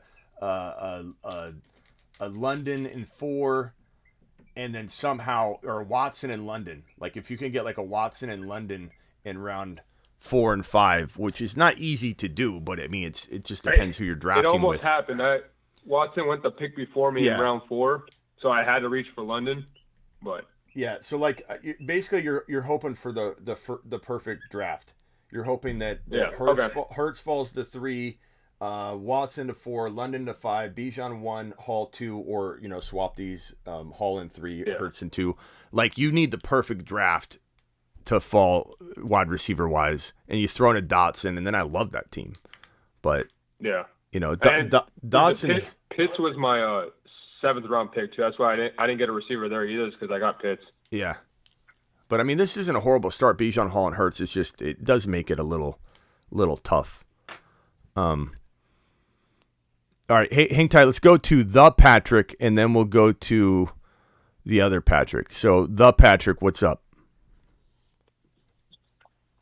Yeah, my bad. I had to call back in. I had to do something on the home life. But I just got a couple takes. One, I'm not going to call in and ask you to grade like every mock draft. I'm in 3 leagues a year. I've only done 1 draft so far. And while I'm looking for that piece of paper in a second, I'm going to move on to my second point. If D-Hop does go to the Chiefs, the only other 2 people that become fantasy relevant on the Chiefs is Pacheco and Kelsey. Well, of course, Mahomes. But all the other wide receivers, if Hopkins signs there, nobody's taking a voucher out on that. I know. It's gonna. Hopkins is gonna ruin some fantasy football teams. Like he's gonna help some people, but he's also gonna destroy some hopes and dreams. I don't know how much he'll destroy certain wide receiver rooms, but Hopkins certainly won't help the wide receiver room that he lands in. He's definitely going to take away. Pal Derby somehow, real quickly, Pal Derby, I miss Pal Derby dropping another 20 gifted memberships. He has dropped 60 gifted memberships during this live stream. Pal Derby is my pal. Pal, I appreciate you. Pal, are you still here? I'm sorry I just missed that. Pal Derby to the moon. Unbelievable. Just a marvel of a man. Just an absolute marvel. Pal, you still here? I hope Pal's still here. Yeah, agree with you, the Patrick. What else do you have before I go to Patrick, singular? All right, yeah, here we go. Just one more little small take on the D-Hop thing, as far as like destroying receiver rooms. On the Cleveland, just for example, Amari Cooper definitely is still relevant. You know what I mean? But like a place like Kansas City, where a true number 1 has not asserted themselves and it's a whole bunch of prospects, yeah, I wouldn't draft anybody but Hopkins. All right, back to the whole my team that I started when Matt was on the line. I'm in 3 drafts a year. All of them are for money. But I went and it's always personal. It's like Marine buddies that I served with and stuff like that, and we have certain rules. I think that's the best type of leagues to be in. But I got lucky with Jamar Chase, CeeDee Lamb. I went wide receiver. I think the 0 wide receiver route, or at least going wide receiver your first 2 picks, you're getting, especially if you draft right in the middle of the rounds, like I draft at 6, I think you're going to get more value out of wide receivers than running backs. Like I said, I don't like anybody other than CMC, JT, or can we bring back Biazza, Smitty? Can we bring back Biazza? Biaja. Are you saying that like in a joking way, or are you pronouncing it Biaja? Yeah, joking. Okay, sorry, yeah. All right, never mind. But No, I really okay. like JT, CMC, and Bijan in the first round. Biaja. We had a guy call it, for people that don't know, we had a guy calling in and say, hey, Biaja, is he Biaja? Who in the hell are you talking about? Biaja. Put some respect on Bijan's name, for goodness sake. But that's what he's joking about. Yeah, bro, I mean, I don't want to get into a place where we're saying we go wide receiver no matter what, but is best player available usually wide receiver in like the top 12 picks? It usually is. But I still, as you mentioned, Bijan can fall to 8. So that means that I'm 100% taking Bijan until he's off the board. So in the first round, there's over a 50% chance I'm getting Bijan Robinson. Like, because if I have a 7 pick or above, or 8 pick or above, I have a really good shot at Bijan still, because people still think 5 is too early, 6 is too early. So if you get a 1, 2, 3, 4, 5, 6, 7, 8 overall pick, that leaves only 4 other draft slots that you're taking Bijan. So there's a higher likelihood I'm going Bijan than I'm going wide receiver around 1. So it just depends on where you're at in the draft and what the flow is. So I never want to say that I'm locking myself into anything. But do I like wide receiver? I really do. I mean, that's why we got the Wolf Pack. Let me hit that real quick. Garrett Wilson, Chris Olave, Drake London, and Christian Watson. This is the Quad Squad, the Burn Unit, the Wolf Pack, the 4 amigos. I give you the 4 best friends that anybody could have. So the Wolf Pack, and you don't have to do the full Wolf Pack. You could do the Wilson, Olave, and not even go 2 wide receivers in 3 and 4. But we like this approach for a reason, because you can get awesome running backs. You can get Gibbs in 3 or 4 as well, and kind of divert from the Wolf Pack and start off Wolf Pack, 2 wide receivers, and then just finish it off with Burrow and Gibbs, which is the 4 horsemen. So let me play this real quick. The 4 horsemen. Drafting Chase in round 1, Hall in 2, Burrow in 3, London in 4, try Gibbs in 3, Burrow in 4, Wilson in 2, no problem. Combinations of these monsters will give your league mates nightmares, especially Bijan 1, Olave 2, Burrow 3, and Gibbs 4. Don't lie. You just made an oopsie in your pants, didn't you? Ride for horses at the same time, the 4 horsemen. And don't let that elk sound fool you. This is a scary combination. And at the end of the day, when you're drafting the Wolf Pack or whatever, you divert. And this Bijan, at the end of the day, this Bijan, Olave, Joe Burrow, and the even better one's Jahmyr Gibbs. Where's Jahmyr Gibbs? This is my favorite team that I could possibly draft. Where's Jahmyr Gibbs? Where is Jahmyr Gibbs when you need him? Where is he? I think he's behind here somewhere. There he is. That's what a lot of people are going to be saying this season. Yeah, where's Jahmyr Gibbs? Yeah, downfield, open seam. This right here, if I had to say, is my favorite start to a draft. This Bijan, Olave, Jahmyr Gibbs, Burrow, or Jamar Chase. Either way, this is my favorite start of the season, and it just depends on if you get Chase or you get Bijan. Where's my Jamar Chase and a graphic when I need him? Where is he? Is he behind here somewhere? Jamar, where are you? I would say I've made one mistake, is that I think I am because I'm just in a redraft league. My big one, I'm in 3 redraft leagues, and is that this year for some reason, I am going rookie heavy. I'm just going to finish the only league that I've finished already. We did our draft 2 days ago. Like I said, I started with drafting at the 6th spot. I got Chase, Lamb, Naji, Burrow. The only reason I went Naji instead of Burrow in the 3rd round is because the only quarterback off of the board was Josh Allen. And a lot of people have Burrow as their QB4. I have Burrow as my QB2.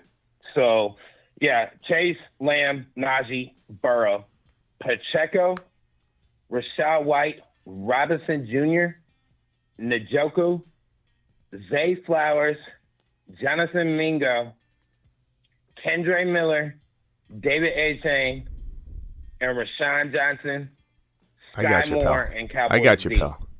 We don't need the whole team. We appreciate it. It's a good squad, bro. It's a really, really good squad. Yeah, not coming out of his mouth. Too rookie heavy? Do you think it's too rookie heavy?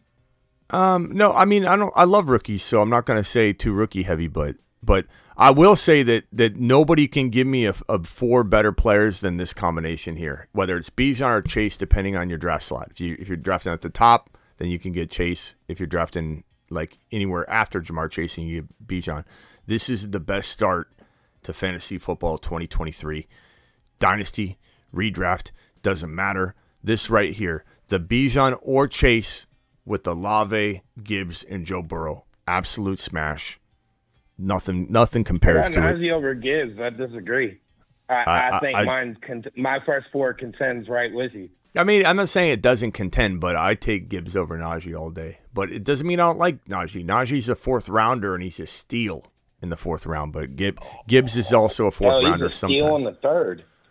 He could be. There's still some things to worry about with Naji. It's not like he's there's still some efficiency concerns. There ain't nothing to worry about Naji this year. But you could also say that if the volume's there, he's going to produce. But I mean, the metrics don't lie, Ron. There's concerns, but are the concerns tied to the Liz Frank injury? Gibbs hasn't even played it down yet, and you're already putting him over Naji? Absolutely. No way, and no way. Yeah. Absolutely. Ron, we'll do another bet, Jahmyr Gibbs versus Naji. That makes sense. Patrick, that makes sense. Did you say that you'd go by PG? No, that's the other Patrick. Oh, okay. All right. That's another Patrick. This would be rated R. This would be rated R, this conversation. No, triple X, I was going to say. Yeah. No, Ron, I think I don't disagree that you could have that stance, Ron, but I think majority of people will disagree with you. It doesn't mean they're right, but I think almost everyone in here would rather have Gibbs over Naji. I don't think you're acting like it's crazy. You're acting like it's Gibbs is going after Naji in the draft. Gibbs, I got both of them today in a draft, and Naji went before Gibbs. But I'm just saying, you're acting like it's crazy talk. I'd take Gibbs over Naji 10 times out of 10, 11 times out of 10. Play. At least give the guy a chance to play and see what he I don't need to. is. I don't need to give him a chance to play. We know what Naji's capable of, and if Naji comes back to form, he's not injured like he was last year. Hey Ron, we ain't friends, and Pittsburgh's still finishing last in the division. But Smitty, Naji, I got Naji ahead of Gibbs. Yeah, that's fine. You can have Naji ahead of Gibbs all you want. The funny thing is, I spoke positively about Naji, but because I didn't like him high enough, it is triggering some comments. And it's triggering Ron to defend him. Ron, I literally said Najee's a steal in round 4, and we're having an argument about how I'm disrespecting Naji. I don't even understand. Gibbs is a smack. You're going to be putting Swift ahead of Naji. Gibbs. Oh wait, you already did. Let's do a vote here. Gibbs or Naji? Let's just see what the chat thinks. Drop a Naji. Redraft, not dynasty. You got to specify that because Gibbs moves ahead. Gibbs moves ahead of Naji in dynasty. But first of all, why does he though? Because they're both young. So you're basically proving my point. 2 years less. I know. You're basically proving my point though that you actually like Gibbs more if you're literally using because Najee's still young. Najee's still young. Yeah, but there's 2 years of tear in the NFL.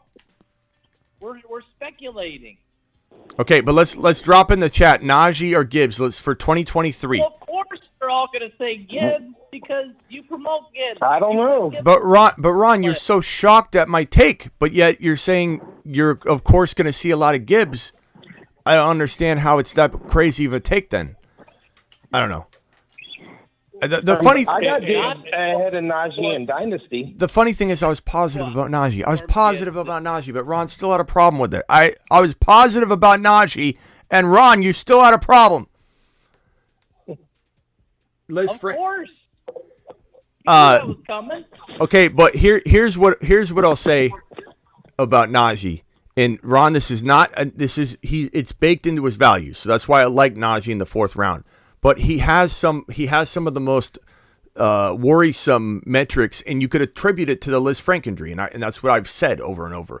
But to look at the metrics, this guy is very, very low efficiency. He needs massive volume to produce from what we've seen. Maybe. The line.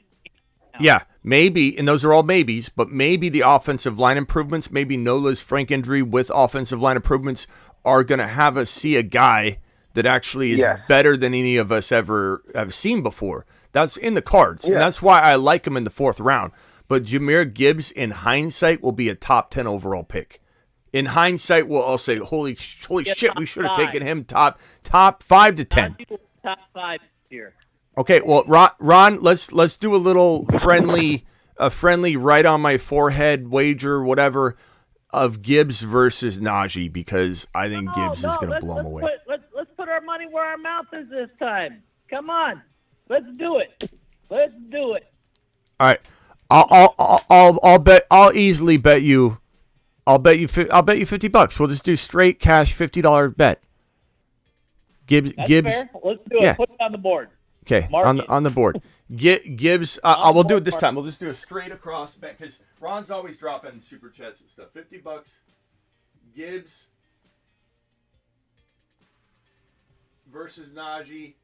Let's use the voicemail league scoring. Okay. What's the voicemail league scoring? I don't know. Just so we have like an actual scoring we can go to and look at. I'm pretty sure it's. I mean, I assume it's PPR because let me see. It don't matter. They're both pass catching back. Yeah. They're both run. I mean, so it doesn't really matter. So we'll use the voicemail league scoring. I don't even know what it is. I didn't say that because there's an advantage. I just said it so that we have something to reference or whatever. But we'll see who scores more.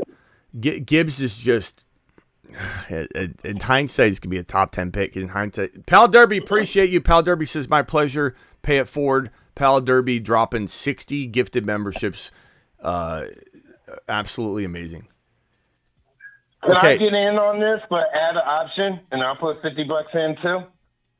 I'm not betting $50 as everybody as we go. You can bet with Ron something if you want, but this will be the reason I don't ever bet money on the channel. I did it with Ron this one time is because it will never end. Everybody will just think it's open season for every prediction I ever make. Or bet $50 on it. So I don't do it. I just, as a rule, I don't do it. I did it with Ron. Ron's always dropping big wads on the screen anyway, but it's open season for me. You can imagine. I'd see nothing but challenges.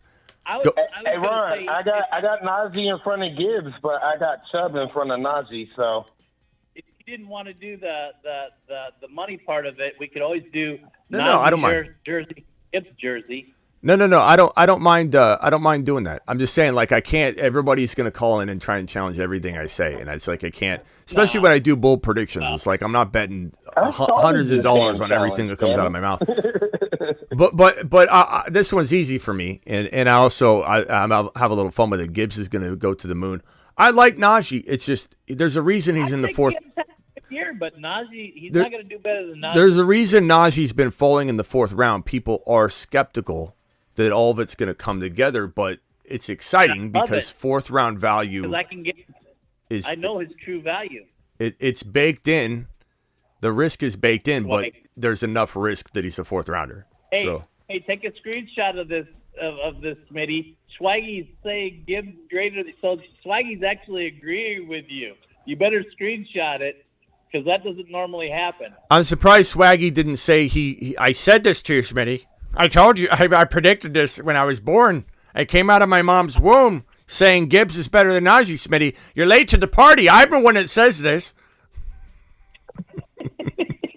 Swaggy and I agree this time. Okay, Rana's. Yeah, need a screenshot of that one. Let's see here. Steelers.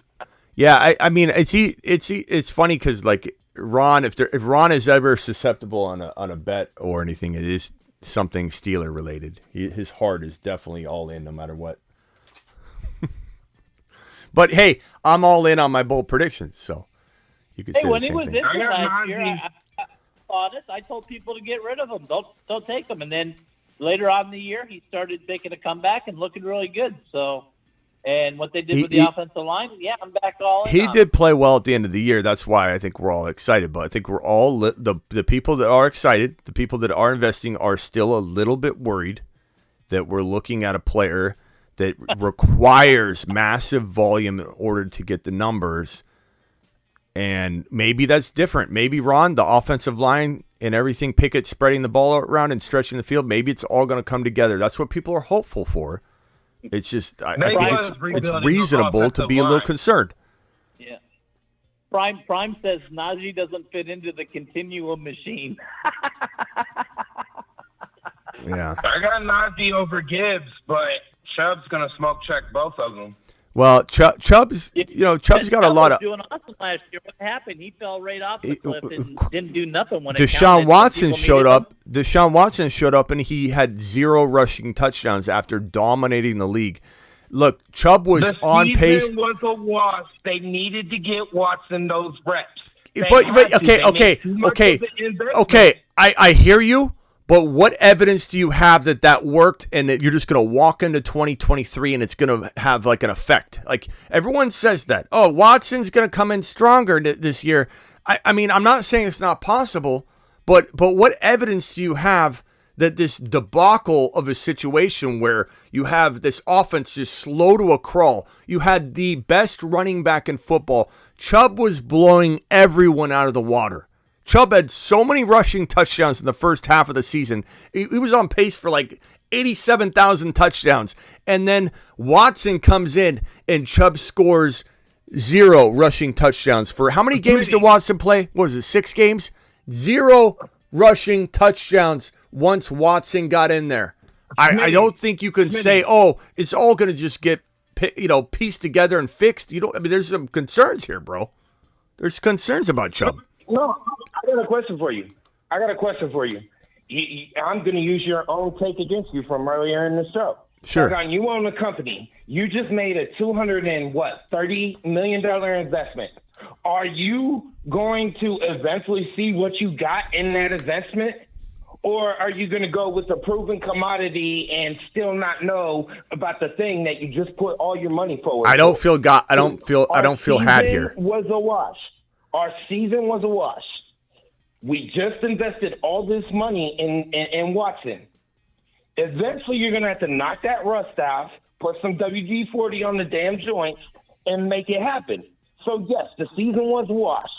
Let's go ahead and start getting Watson these looks, these reps. This is the most speculative story I've ever heard. I don't feel gotten. I don't feel like you used anything against me. It's not speculative. I don't feel like you used you said you're going to use something against me. I don't feel like you did. I feel like all you did was say, here's a nice little story. Let me tell you a little bedtime story about how last year is going to make sure that this year it ends up working out well. You used a business model earlier in a business committee. The same thing that you used against me earlier in a business committee. If you make a $230 investment, aren't you going to get that $230 investment? What are you talking about? What are you talking about? What are you talking about? I have no idea what you're talking about. Look, Watson's in there. You're acting like I'm arguing that they're not going to believe in Watson or give Watson a chance. They're giving Watson a chance. I don't know what you're saying. He came in, and if anything, you're proving my point. They're going to keep him in no matter what because of the investment. And when he's been in, Nick Chubb has disappeared. Nick Chubb has vanished. I'm not saying Nick Chubb is not going to do well this year. I'm just saying you have zero evidence to prove that this thing's flipped around the other way. Sometimes you got to use common sense, Smitty. Yeah. Patrick, I got a question for you. When is the agree. last time I'm worked up. made an investment in a quarterback that has worked in the past 20, 30 years?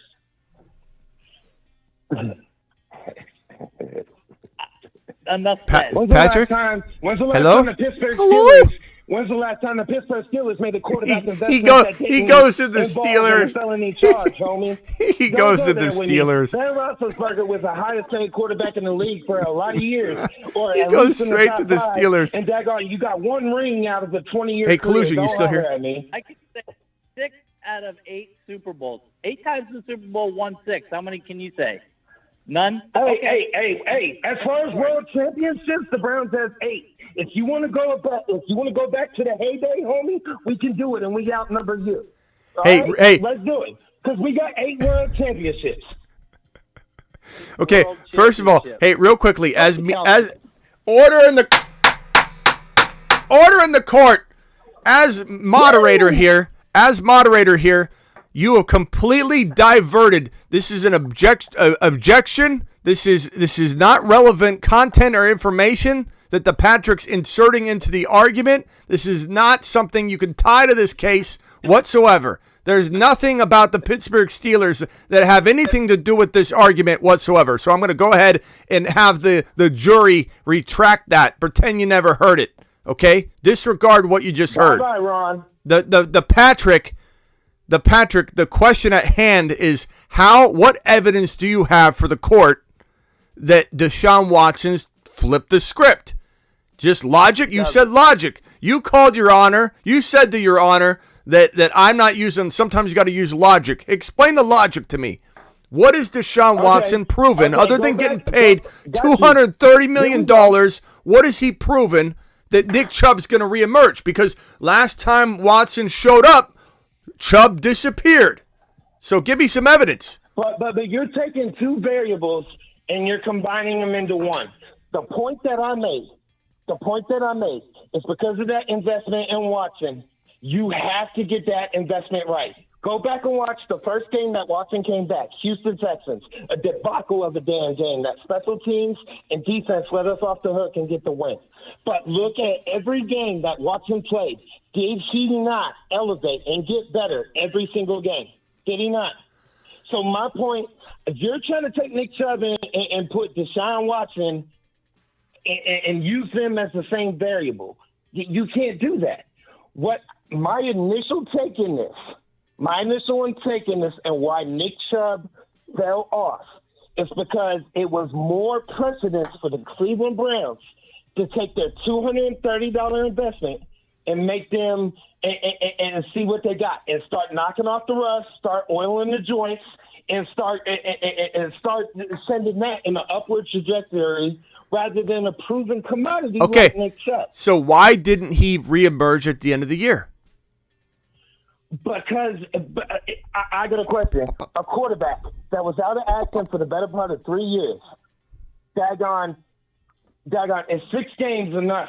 Is 6 games enough to know what you got? And the season's a complete wash. Can I ask you? What is a higher priority? Nick Chubb makes about $9 million a year. Daggone. But who's to say that? Who's to say, daggone, that they don't just continue the same trajectory and course walking into week 1? Look, that makes it. If the season's a wash, I got a question for you, Smitty.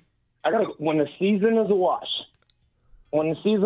on teams, and you have your known starter that's coming up, let's even stay with the QB position. When you have a known starter, and don't teams, when the season is a wash, sit that starter and see what that 2nd, 3rd, or 4th round draft pick that's a quarterback, don't they see what he's about to see what they got? Don't they do that? And doesn't it cause statistics to wide receivers, running backs, tight ends? Doesn't it sometimes happen by minimalizing some of the other players they have? Has that not happened before? Doesn't that collusion? Call back in. Russian collusion. Call back in. Real quickly, hold on before I answer that. Paul, $20 super chat. Okay, Russian collusion, $20 super chat. I haven't acknowledged these yet because we've been screaming and yelling at each other. Collusion dropping a 20 wad. Paul dropping. I love this, though. This is a fun stuff. 20 wad in the building. Absolutely love both of you. Thank you. Collusion, call back in. You dropped off the line. I don't even, to be honest with you, I don't even know what you asked me. Like, I heard you. It's not because I ignored you or didn't listen or was doing that. I don't even know what you asked me. I feel like you're running in circles around it, and I get it. And I'm in no way, shape, or form suggesting, and Pal Derby dropping another super chat. Appreciate you. I'm in no way suggesting that Nick Chubb can't have a good year. Like, I don't know if you're hearing that part of my stance. I think Nick Chubb is a good player. He's still got one good year left if he can stay healthy. And he led the NFL. He was the number one running back in fantasy football, not even close in the first 4, 5, 6 games. He was blowing people out of the water. And I get that there's still that opportunity, and there's a chance that they revert back and start running the ball again well, and Deshaun Watson's been tooled and kind of gotten his game back and whatever. Those are all logical, hopeful things. But you're painting this in my courtroom as if it's factual evidence, and it's not. The bottom line is you're hopeful that Watson's up to par walking into the week one. You're hopeful that Nick Chubb, they go, oh, let's get back to our bread and butter, and it's going to jive together. I get that. The hopeful part, I understand it, and there is a shot at that happening. But the evidence here is that once Watson emerged, Chubb disappeared. And until we see it, I think it's logical to say that it's to be proven. It's to be decided. It's to be determined. We have no evidence whatsoever that Nick Chubb can play football like he did with Deshaun Watson under center. And I'll mention this. You keep referencing this $230 million investment, probably one of the dumbest contracts ever given to a quarterback, and a franchise looking like a fool to give this man $230 million guaranteed dollars. And you talk about a team that's going to make the right decision? You think the Browns are the team that's going to maybe make the right personnel decisions, the right decisions to throw people out onto the field at the right time? You think the usage decisions are going to be done well by a team that gave a man $230 million and in the contract didn't even write in but you go to a massage parlor again, you're done. They didn't even put that in the contract. He can go out and do it again. No. Yeah. It has to be approved by the Browns. They have to approve it, Smitty. No. They have to approve the massage. No, well, yeah. No. You're not hearing what I'm saying. His money, his guaranteed money, is not tied to if he goes and does it again, it can be revoked. The Browns were so dumb in their contract construction. They did not. Smitty, we've had 25 quarterbacks in their fucking history. It might be desperate. I'll give you desperate. What does that have to do with what I just said? They wrote a contract that won't take away his money if he goes out and does it again. You know what they put in there? Right. That the current situations potentially could put him in jeopardy for part of his contract, not anything in the future. The verbiage was ridiculous in this contract. Well, obviously they're banking he's not going to do that. Okay. Hey, I have a take, but I got to save it for another show because I'm not going to get into the politics of the Deshaun Watson situation. I'm going to go back. I'm going to try to stay on task here and keep it about football because, yeah, for another show, we'll talk all about Deshaun Watson. But daggone, when it comes to what I'm saying, Smitty, is you asked why did Nick Chubb's numbers go down based off the insertion of Deshaun Watson into the lineup. Now, the factual evidence, and if you want to, I'll daggone get off the phone and I will freaking find it by the numbers. How many times Deshaun Watson was out of action for right around 2 years? You turn around, and so basically he's coming in, he's a fresh face. How many times when the season is a wash in other situations on other franchises do people sit known commodities and see what they got in something else? The Browns were seeing what they had in something else. That's kind of the equivalent of daggone if you got what the Rams did with Wolford before they brought Stafford in, what daggone, it's been done over and over and over again. Now, when teams decide to see what they got, sometimes the statistics of other people go down because of that. Last year with Derek Carr. Collusion, call in. Daggone, it happens all the time. I offered you, history repeats itself, Smitty. I offered you factual evidence where it happened in history multiple times. Don't use history repeats itself and you use the Browns in the same statement, bro. Look, you're a damn Cardinals fan. I get your optimism. I mean, I'm pretty sure Jim Brown was on the Cleveland Browns. I get your optimism. And I understand what you're saying, and I'm not saying it's impossible. But Chubb was not removed from the lineup. Chubb's value and production decreased. I get what you're saying, but it doesn't make, like, if they were to bench him and save him, that's one thing. He was out on the field running the ball, bro. He was out on the field running the ball, and he was running the ball less effectively and doing less effective things, not scoring touchdowns on the ground. All I'm saying is you're walking into 2023 completely guessing as to what you're going to see. Because just because Watson played doesn't mean he played to a degree that he's ready to get back to form. Like, I didn't see that. I saw him improve a little, sure, but I didn't see the Watson of old. Game by game.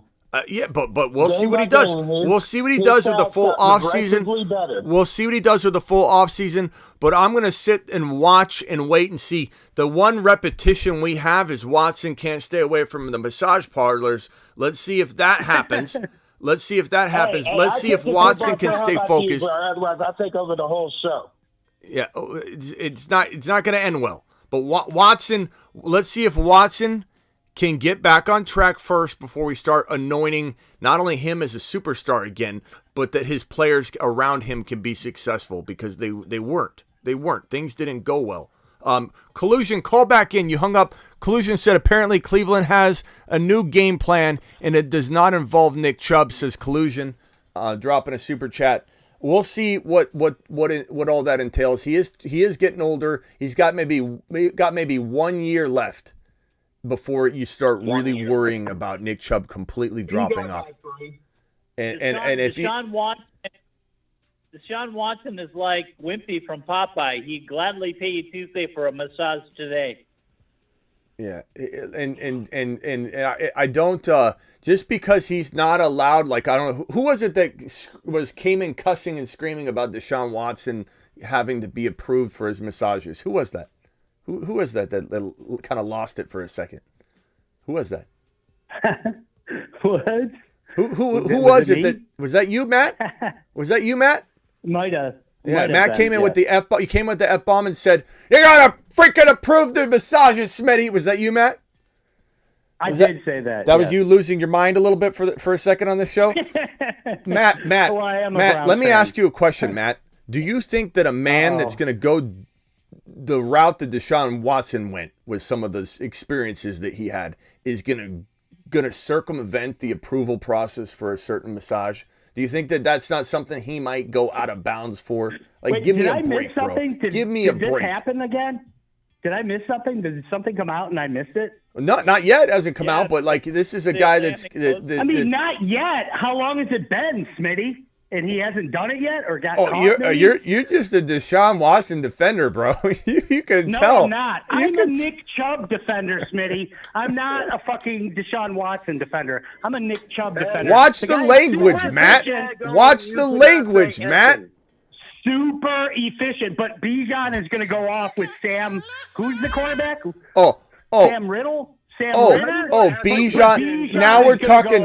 Your name is Matt Biaggia. Your name is Matt Biaggia on my phone line, and you're literally arguing Nick Chubb versus Bijan Robinson. Let me ask you a question, Matt. Yes. Where's Bijan Robinson Yes, I going? am. Where's Bijan Robinson that? going in fantasy drafts? The answer is top 5 to 7, top 4 to 6, So top what? 4 to What 8. does that fucking mean? What? One more chance, Matt. Throw his knee out One tomorrow. more chance on the bombs, Matt. One more chance on the bombs, Matt. All right. You can't control yourself. You're an uncontrollable person. Control yourself, I am a Matt. Browns fan. Control yourself. I will, Smitty. I know you're salty being a Cardinals fan. Quit saying F words. This guy, Matt I'll Biaggia. stop. His name's Matt Biaggia. You can't even pronounce Bijan's name. You're the reason we say It's by Jan. You don't know how to say it. It took you 4 months to say it, Matt. And you're comparing. You're trying to tell us. About Chubb versus Bijan. You don't even know his name. You can't even say his name, Matt. Nick Chubb. You're going to give disrespect to Nick Chubb? I'm not giving disrespect to Nick Chubb. Who's giving? Super efficient. If he gets 12 carries a game, the guy might score 3 touchdowns. Who's giving disrespect to Nick Chubb? Who's giving disrespect to Nick Chubb? This guy. Hold on a second. Yes, this guy's been given props to Nick Chubb. I've been saying Nick Chubb has the potential to go out there. He exploded in the first 6 weeks of the season. He was the number 1 running back in football. Who's not giving Nick Chubb his respect? I'm merely pointing out facts that Nick Chubb vanished once Deshaun Watson came in. Nick Chubb scored not 1, not 2, not 3, 0 touchdowns when Deshaun Watson returned. I'm merely describing what happened, Matt Biaggia. And for you, small sample, Smitty. Small sample, the entire last third of the season. Small sample, the entire last third. The entire last third of the season. The entire. The guy hadn't played in a while. You're not going to give him any credit for that. I'm not saying that, Matt Biaggia. But what I'm saying is until it's known, it's not known, bro. Like, you can't just come out here and say it's back to normal. The only person I'm arguing for is Nick Chubb. That's all I'm arguing for. You're on here arguing for Nick Chubb, but you just said a minute ago that what did you say about Biaggia Robinson, the guy you can't pronounce? What is it that you said about him versus Nick Chubb?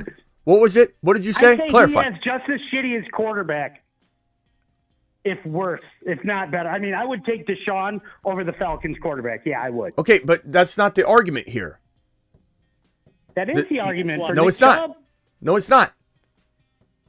How is it that Bijan's beholden to his quarterback? He cannot outproduce Nick Chubb because Nick Chubb has a guy that hasn't bounced back to form.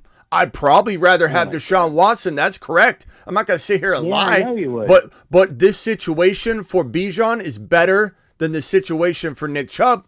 He's in an offense that ran the ball more than anybody but the Philadelphia Eagles last year. He's going to have the number 1 rushing attack in the entire National Football League because they had it last year with Tyler Algier. Stopping Bijan. Who? What? Watson's got Amari Cooper.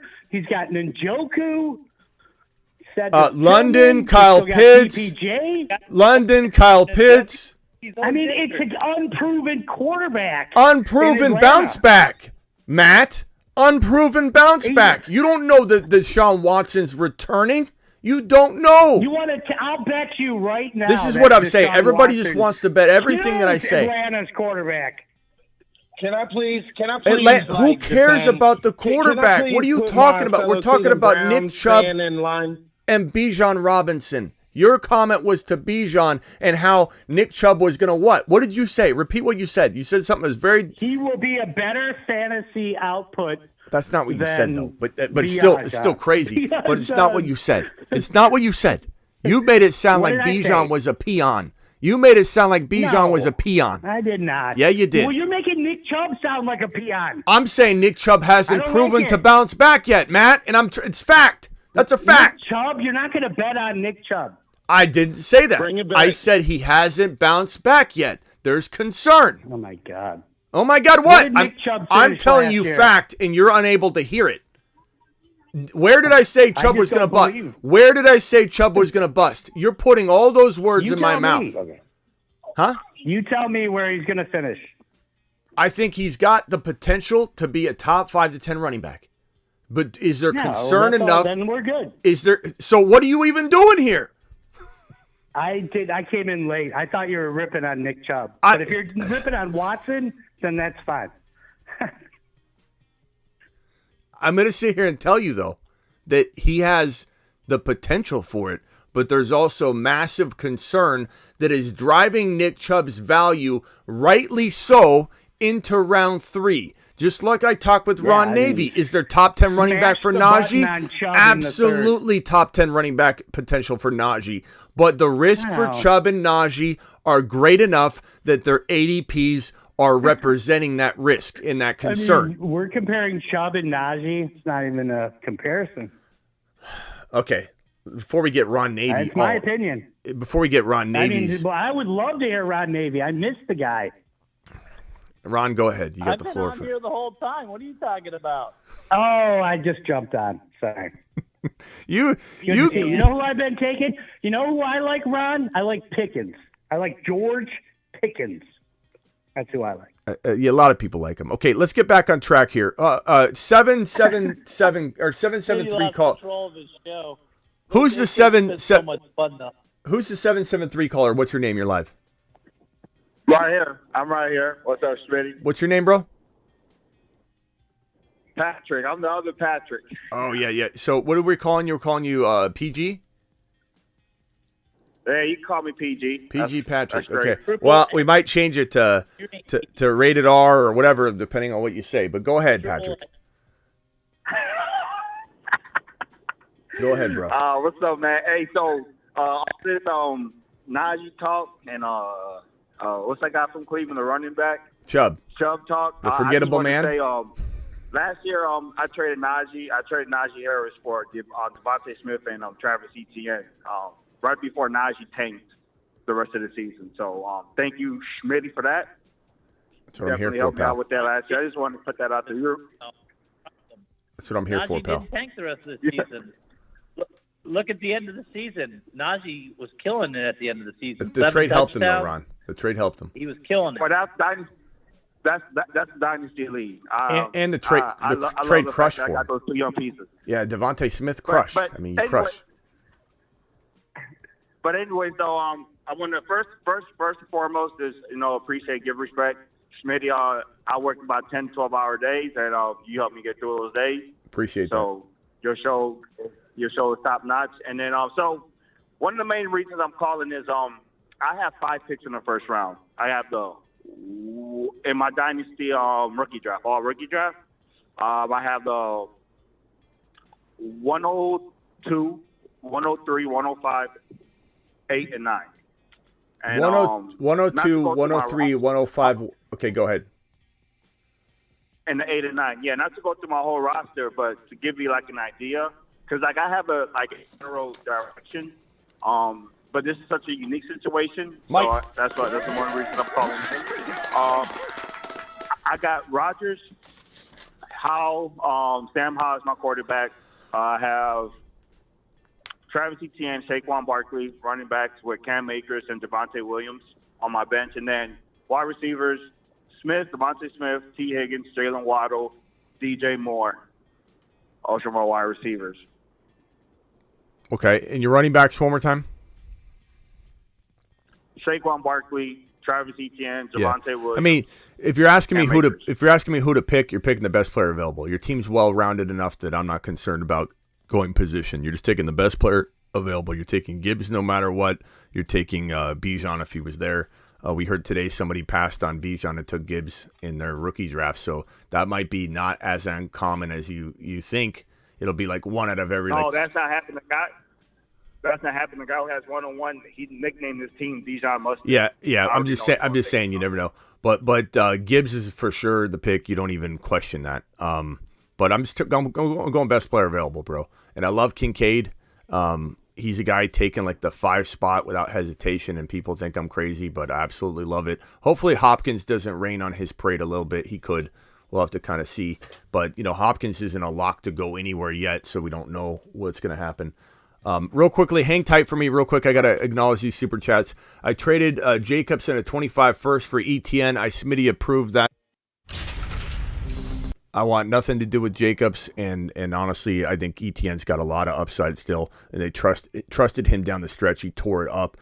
We not even going to ask why they're so upset. The answer is they are Browns fans, says Collusion, talking about the Browns loving here. $20 hauler from Mike. Mike is the man. I did a standing ovation already, sending Mike to the moon. $20 hauler from Mike. Mike says Nick Chubb is fantasy god. Appreciate you. I will, the Patrick, I don't want a long-winded answer because I got to get through these super chats, but do you actually think that Nick Chubb is close to Bijan in dynasty value, or are you at least understanding that Chubb's got maybe 1 year left, or are you completely oblivious to Chubb's having maybe 1 year left? No, hold on. I disagree with the 1 year left. I think he's got 2 to 3. With that being said, I don't care if it's dynasty. I don't care if it's redraft. I don't care if it's anything. I have Bijan as my RB2 on any board there. Okay. Well, in dynasty, the RB1, of course. Okay. But in redraft, I have him as my RB2. I'm glad you're using logic there. Matt Biaggia, the man who we call Biaggia because he can't even pronounce Bijan's name. It took him weeks. He called in the show and go, Biaggia.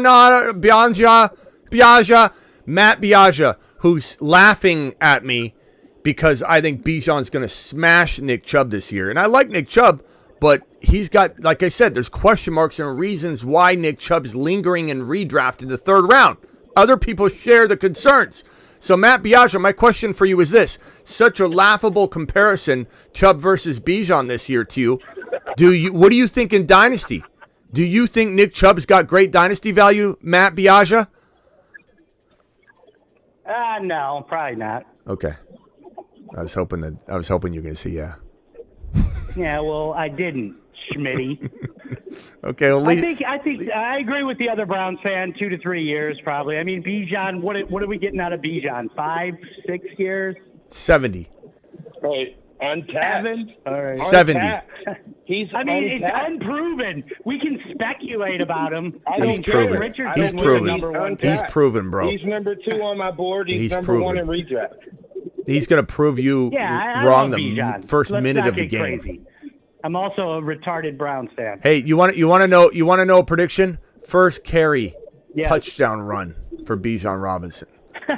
Oh, Jesus Christ. Yeah. Smitty, why you got to put the envelope? Let's go. You know what? I'll say my prediction, Nick Chubb, touchdown, first carry. Well, he hasn't scored one in months, bro. We're talking about he hasn't scored one since. When's the last time he scored a touchdown? October? Understand that those last 6 games were kind of a mess. And what makes you think the first 6 games of the season, piggybacking off your horrible 6 games you're talking about, what makes you think anything's different?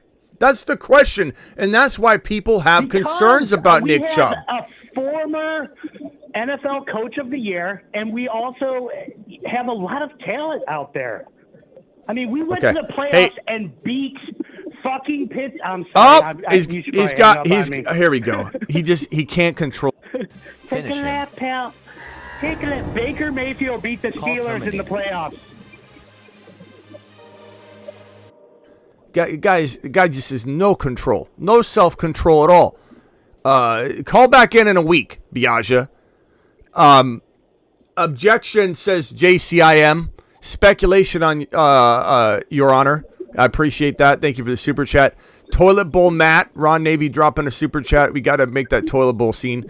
Pal Derby in the house. Appreciate Pal Derby dropping super chats all over the place. Watson might not even make it to the games on time. He'll be getting illegal massages. I do think it was funny that it was referenced that the massages are, I think it was Matt Biaggia screaming in the background, interrupting when he was like, he's all approved, Smitty. All the massages will be approved. Yeah, this is the kind of guy that's going to not circumvent the process and get a private little massage session going. Okay. Patrick, appreciate it. I'm disgusted on behalf of Browns fans, says the Patrick. Russian Collusion dropping a $20 hauler. Smitty, can you please flush the Poodle draft for me? I tried 0 wide receiver. That won't work. Burrow, Love, Howell, Bijan, Pollard, Gibbs, Aaron Jones, Algier, Tony Burks. Yeah, I definitely don't like going 0 wide receiver unless you land certain wide receivers. And in this case, it looks like you got Tony Burks, Jameson Williams. Yeah, that wide receiver crew is definitely going to have some trouble. So I would say that one didn't work. Collusion, I appreciate you. Collusion, please call back in. You were on hold, and I let you sit there for so long you hung up, and we need you on here, pal. Appreciate your super chat. Collusion to the absolute moon. I'm going to miss ordering my food that closes at 5. I might have to order that food. 1 second. Paul, $20 hauler. Paul, I don't know if you asked a question or if you're just dropping glory on the channel for no reason, and I just appreciate you, Paul. Paul dropped that $20 super chat. It says, sorry, we are coming hard today, Smitty. It's getting heated. It's fine. I don't know why people apologize to me and why people say, Smitty. Like, every once in a while, somebody says, Smitty, stay positive. I'm out of here. But I just wanted to say, stay positive. It'll be okay. Like it's bothering me. I'm fine. Paul, appreciate you. I don't know what people think I'm trying to run here. This operation. This is not a Mickey Mouse operation. We're doing big things here. And I'll even let Biaggia call back. We'll lift Biaggia's ban one more time. Biaggia, the phone lines are not blocked to you, but watch your mouth. And it's not like I'm scared of an F-bomb, but the repetitive use affects the monetization, and we're not some show that can just handle that kind of thing. So Biaggia, please watch yourself. You have one more chance. Let's see how disciplined you are, Biaggia. Let's see how disciplined you are. Great show, Smitty. Love when you let the crazy fly. Absolutely. Like, I don't even understand why anybody thinks that that's a negative at all. Stay positive, Smitty. Smitty, it'll be okay. Don't quit. Smitty, don't quit. Don't quit just yet. Give it a chance. Let's see what happens next. All right, hang tight. Ron Navy, talk about something while I order my food real quick. All right. Not Steelers. No, I'm not going to talk about the Steelers. I'm not going to talk about the But I'm wondering, with the Raiders situation, if they're able to get a quarterback in there instead of Jimmy G, which they possibly could, do you think, I think Deontay might, Adams might, and Jacobs might, change their view on everything. If they get another quarterback in there, can you describe a quarterback you're talking about? Like what would be the like Wentz? If it's Wentz, no. Didn't they drafted like a young quarterback, I think. Yeah. And they could always bring in a veteran. They could always bring in like Wentz or whatever. Wentz can get the ball down the field. He ain't the greatest quarterback. He ain't the long-term solution, but he's better than Jimmy G. So yeah. I think he's at least gonna be able to get the ball down the field to Adams and stuff. So I think that could be a possibility. If they were to do that, then I think you have to put the Raiders back up. At least those players back in the mix of being valuable again. I don't know. I think I'm not going to move for Wentz landing on the team. That's not going to move the needle for me at all. I'm still going to be very down on this situation. If they were to trade for some bigger name quarterback, sure, but that's not going to happen. This is the Raiders, and so the defense being cellar dwellers. I know they made some improvements. I know some people are excited about their draft but the Raiders are going to be the Raiders this year no matter what. I think Wentz is not going to solve any problems. I think, first of all, Wentz can't stay healthy. It's just going to be a rotation of disaster, and I don't think there's anything that's going to stop it. I don't see any sort of trade or free agent pickup. All the good free agents are gone. There's no way somebody's coming in and impacting in a positive way. Not to mention, you still have Jimmy G who's going to play for a while and fail for a while. And so, and like I said, injuries so highly likely for one of or both of Jacobs and Adams because Jimmy G throws hospital balls. Like Jacobs is hitting 8-man front after 8-man front. That's a risk for injury. Adams is catching hospital passes from Jimmy G because he's known for that. The Niner fans even know it. What would you say if the Raiders made a play for Trey Lance? It would be interesting. And we'd have to reassess. But I don't think they're doing that. They didn't want to go hardcore for any. I mean, letting go of Carr was just stupid. I know Carr didn't do. I'm glad they let go of Carr because Carr couldn't really have success there, and everybody blames it on Carr. Watch what Carr does in New Orleans. I'm excited about it, but I don't think the Raiders are. I don't think the Raiders are interested in doing this. I don't think they're gonna go get somebody. And plus, maybe that is a place where Trey Lance could go. We'd have to reassess it. I'd definitely be a little bit more intrigued, but I don't know. I think it's a place for a quarterback to go and fail. I think because look at Carr. Carr was better than Carr played because Carr was facing awful situations, bad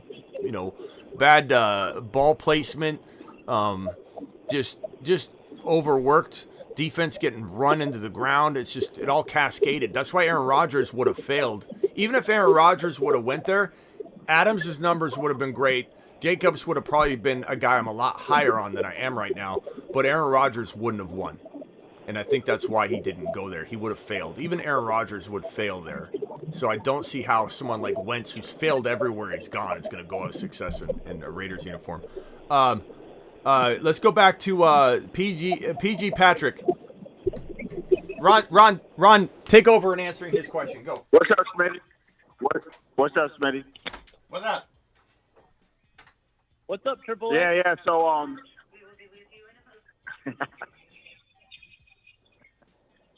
Go ahead, PG.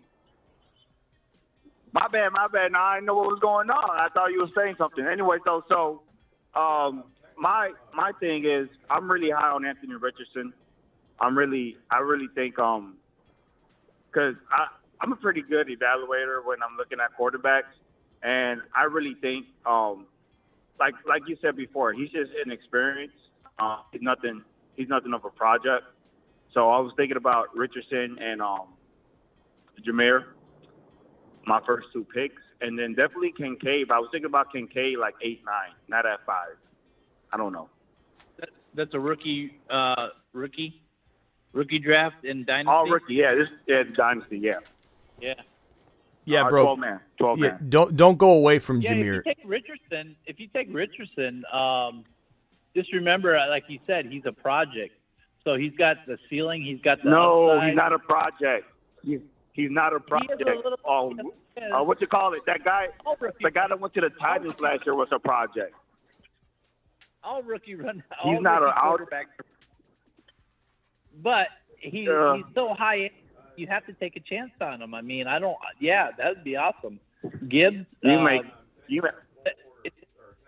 Is it a super flex? Two quarterback. Yeah. So, 2 quarterback, 3 wide receiver, 2 flexes. Which draft What'd you say? What draft position you in? Oh, I got the 2, 3, 5, 8, 9. 2, 3. I got all my picks. All my picks are in the first round. You got whoever you want basically, except for Bijan. Yeah, Bijan pretty much. Yeah, Richardson. If that's the guy you like, and Gibbs, you can't go wrong with Gibbs. Next, what are you looking at for receivers? Well, the way I'm looking at it is I've watched literally Jalen Hurts win somebody championships like his first year in the league. Like the man at the end of the season was like, I think, one of the elite QB, but the worst quarterback in the NFL. Like he was horrible, but he has so many fantasy points. So at the end of the day, just like I have a win now team, and I don't need Anthony Richardson to develop into a great quarterback for him to win me championships just because of what he can do. So that's one of the reasons why I'm targeting him. Because otherwise, if I would have thought otherwise, I would have went with like Young, But I got Howe, and Like I got high on Rodgers. And, like I like that. That's like a little sneaky. Like no one's gonna see it coming. Yeah, you're good. I mean, you with having Rodgers and Howe. If Richardson struggles at first or whatever, you got a good backup quarterback that you can throw in there and just let him grow and look at his progress. As long as he's progressing throughout the whole year, that's a really good sign. It's kind of like with like Kenny Pickett, he threw 8 interceptions right away when he started, and then his last 8 games he only threw 1, so he had that progression going. Ritter had a progression going last year. So as long as Richardson, he might start out kind of rough at first, but he's going to be able to run the ball. But as long as he's progressing and making progress, that's a really good sign. And you got him on a dynasty. So even if he doesn't have the greatest year, next year, it's on, dude. I mean, the ceiling on him is crazy. All right. I appreciate that question, PG. Let me head on over to Biaggia. Biaggia, are you gonna behave yourself? I'm gonna try. Okay, you talked about the Browns. You got one. Very passionate. You got one chance to not come in with an F-bomb about your stupid Browns. Okay, hopefully I don't trigger you with the ridiculous bad playing Browns comments that I make. Go ahead. I'm sorry, Biaggia. Every time he cusses. Sorry, Biaggia. I'll try not to trigger you. Browns are awful. Go. What do you got for me? What are we talking about here? Hopkins. I like Hopkins now. Where's he going to go? Well, that's what the whole show was about. Biaggia, pay attention. You tell me. Well, okay. Where's he going, Smitty? Well, we think that it's going to be one of these locations right here. One of the top 4 quarterbacks in the league. It's going to be Josh Allen. He doesn't want to hook up with his former quarterback, Deshaun Watson? Oh, God. He probably hates Get him, out of right? here, bro. Get out of here with that. You think he's going to Cleveland? He's not. Why? He's not, bro. I'm not saying he is, He's but not. why No. would he? Why would he If want the to Browns repeat the pay him past? He enough- wants to go win a Super Bowl. You're not winning a Super Bowl in Cleveland. What are you talking about? Oh, boy. I watched LeBron win you almost got me. You almost got yourself. Won a championship in Cleveland. LeBron won a What does championship in LeBron? What does Cleveland. LeBron have to do with Deshaun Watson? What are you talking about, Biaggia? Because it can happen. Okay. That's what I'm trying to say. All right, whatever. I mean, it's the truth. No, it's not. Cleveland Matt, won a championship in basketball. We got Normal Matt on the line. Normal Matt, what can I do for you, Normal Matt?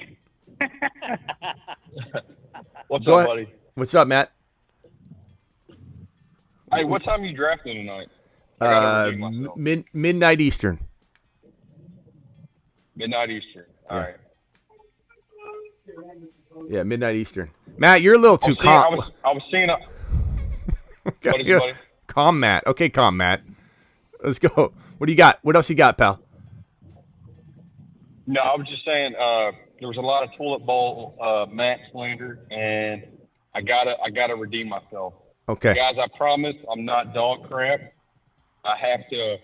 Oh, this is a toilet bowl, Matt. Oh, I'm sorry. Hey, Matt, I had no clue this is toilet bowl, Matt. Wow.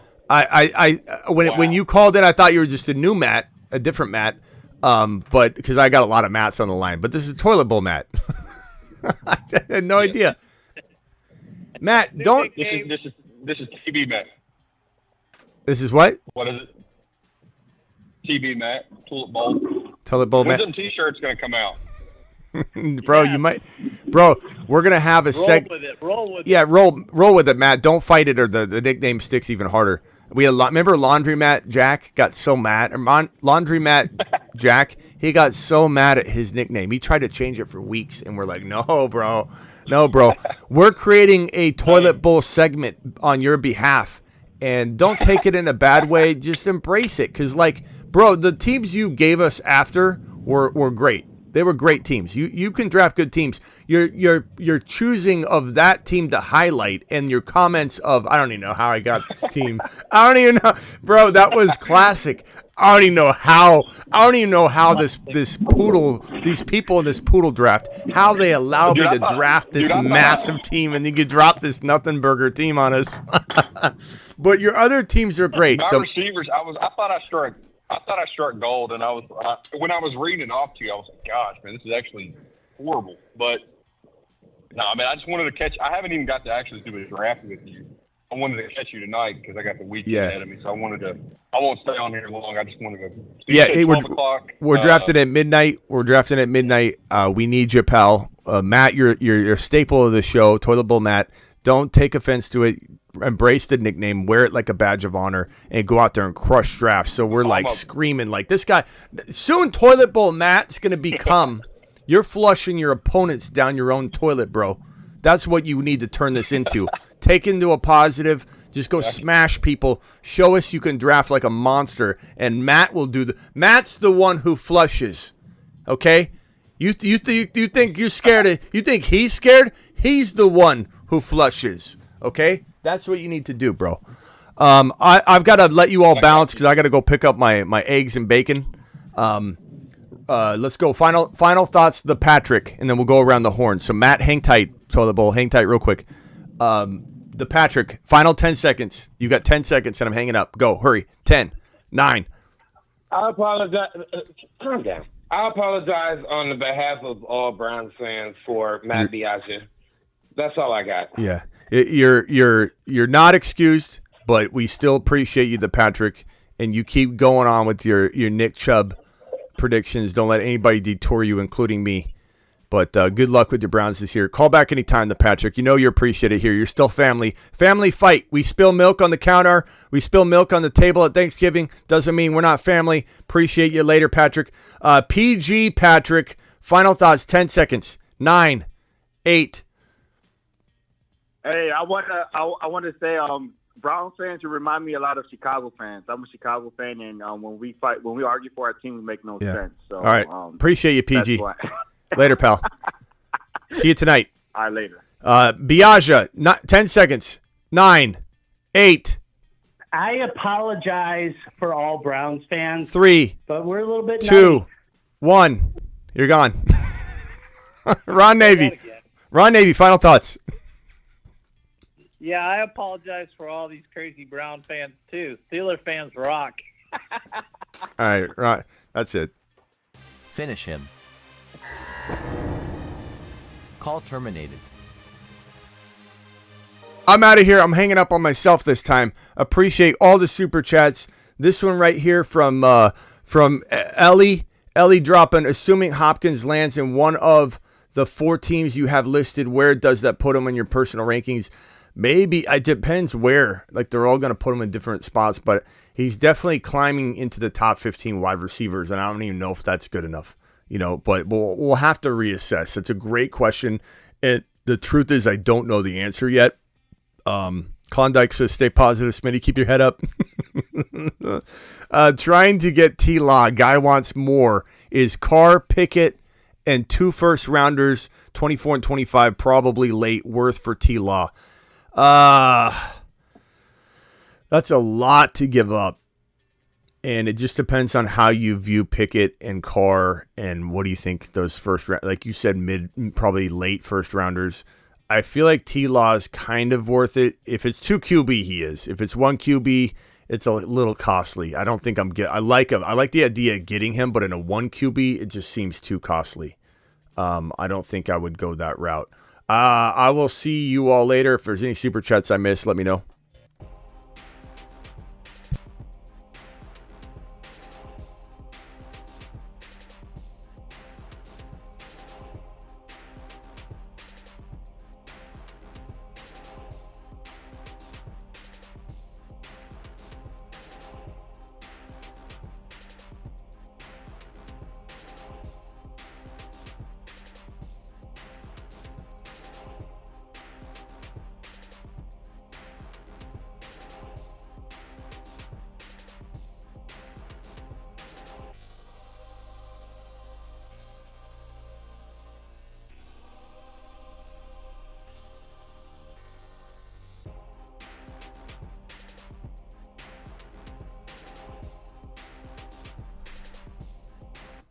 We got a real quick. I saw you calling back in, Ron.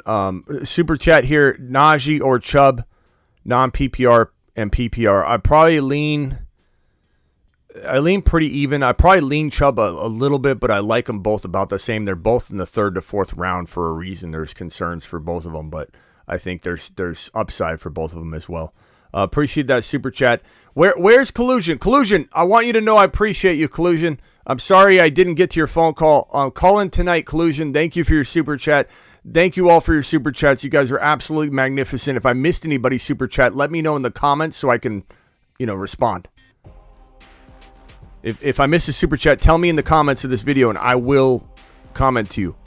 Appreciate you. Superflex, then yes, T-Law is worth it. See you all tonight.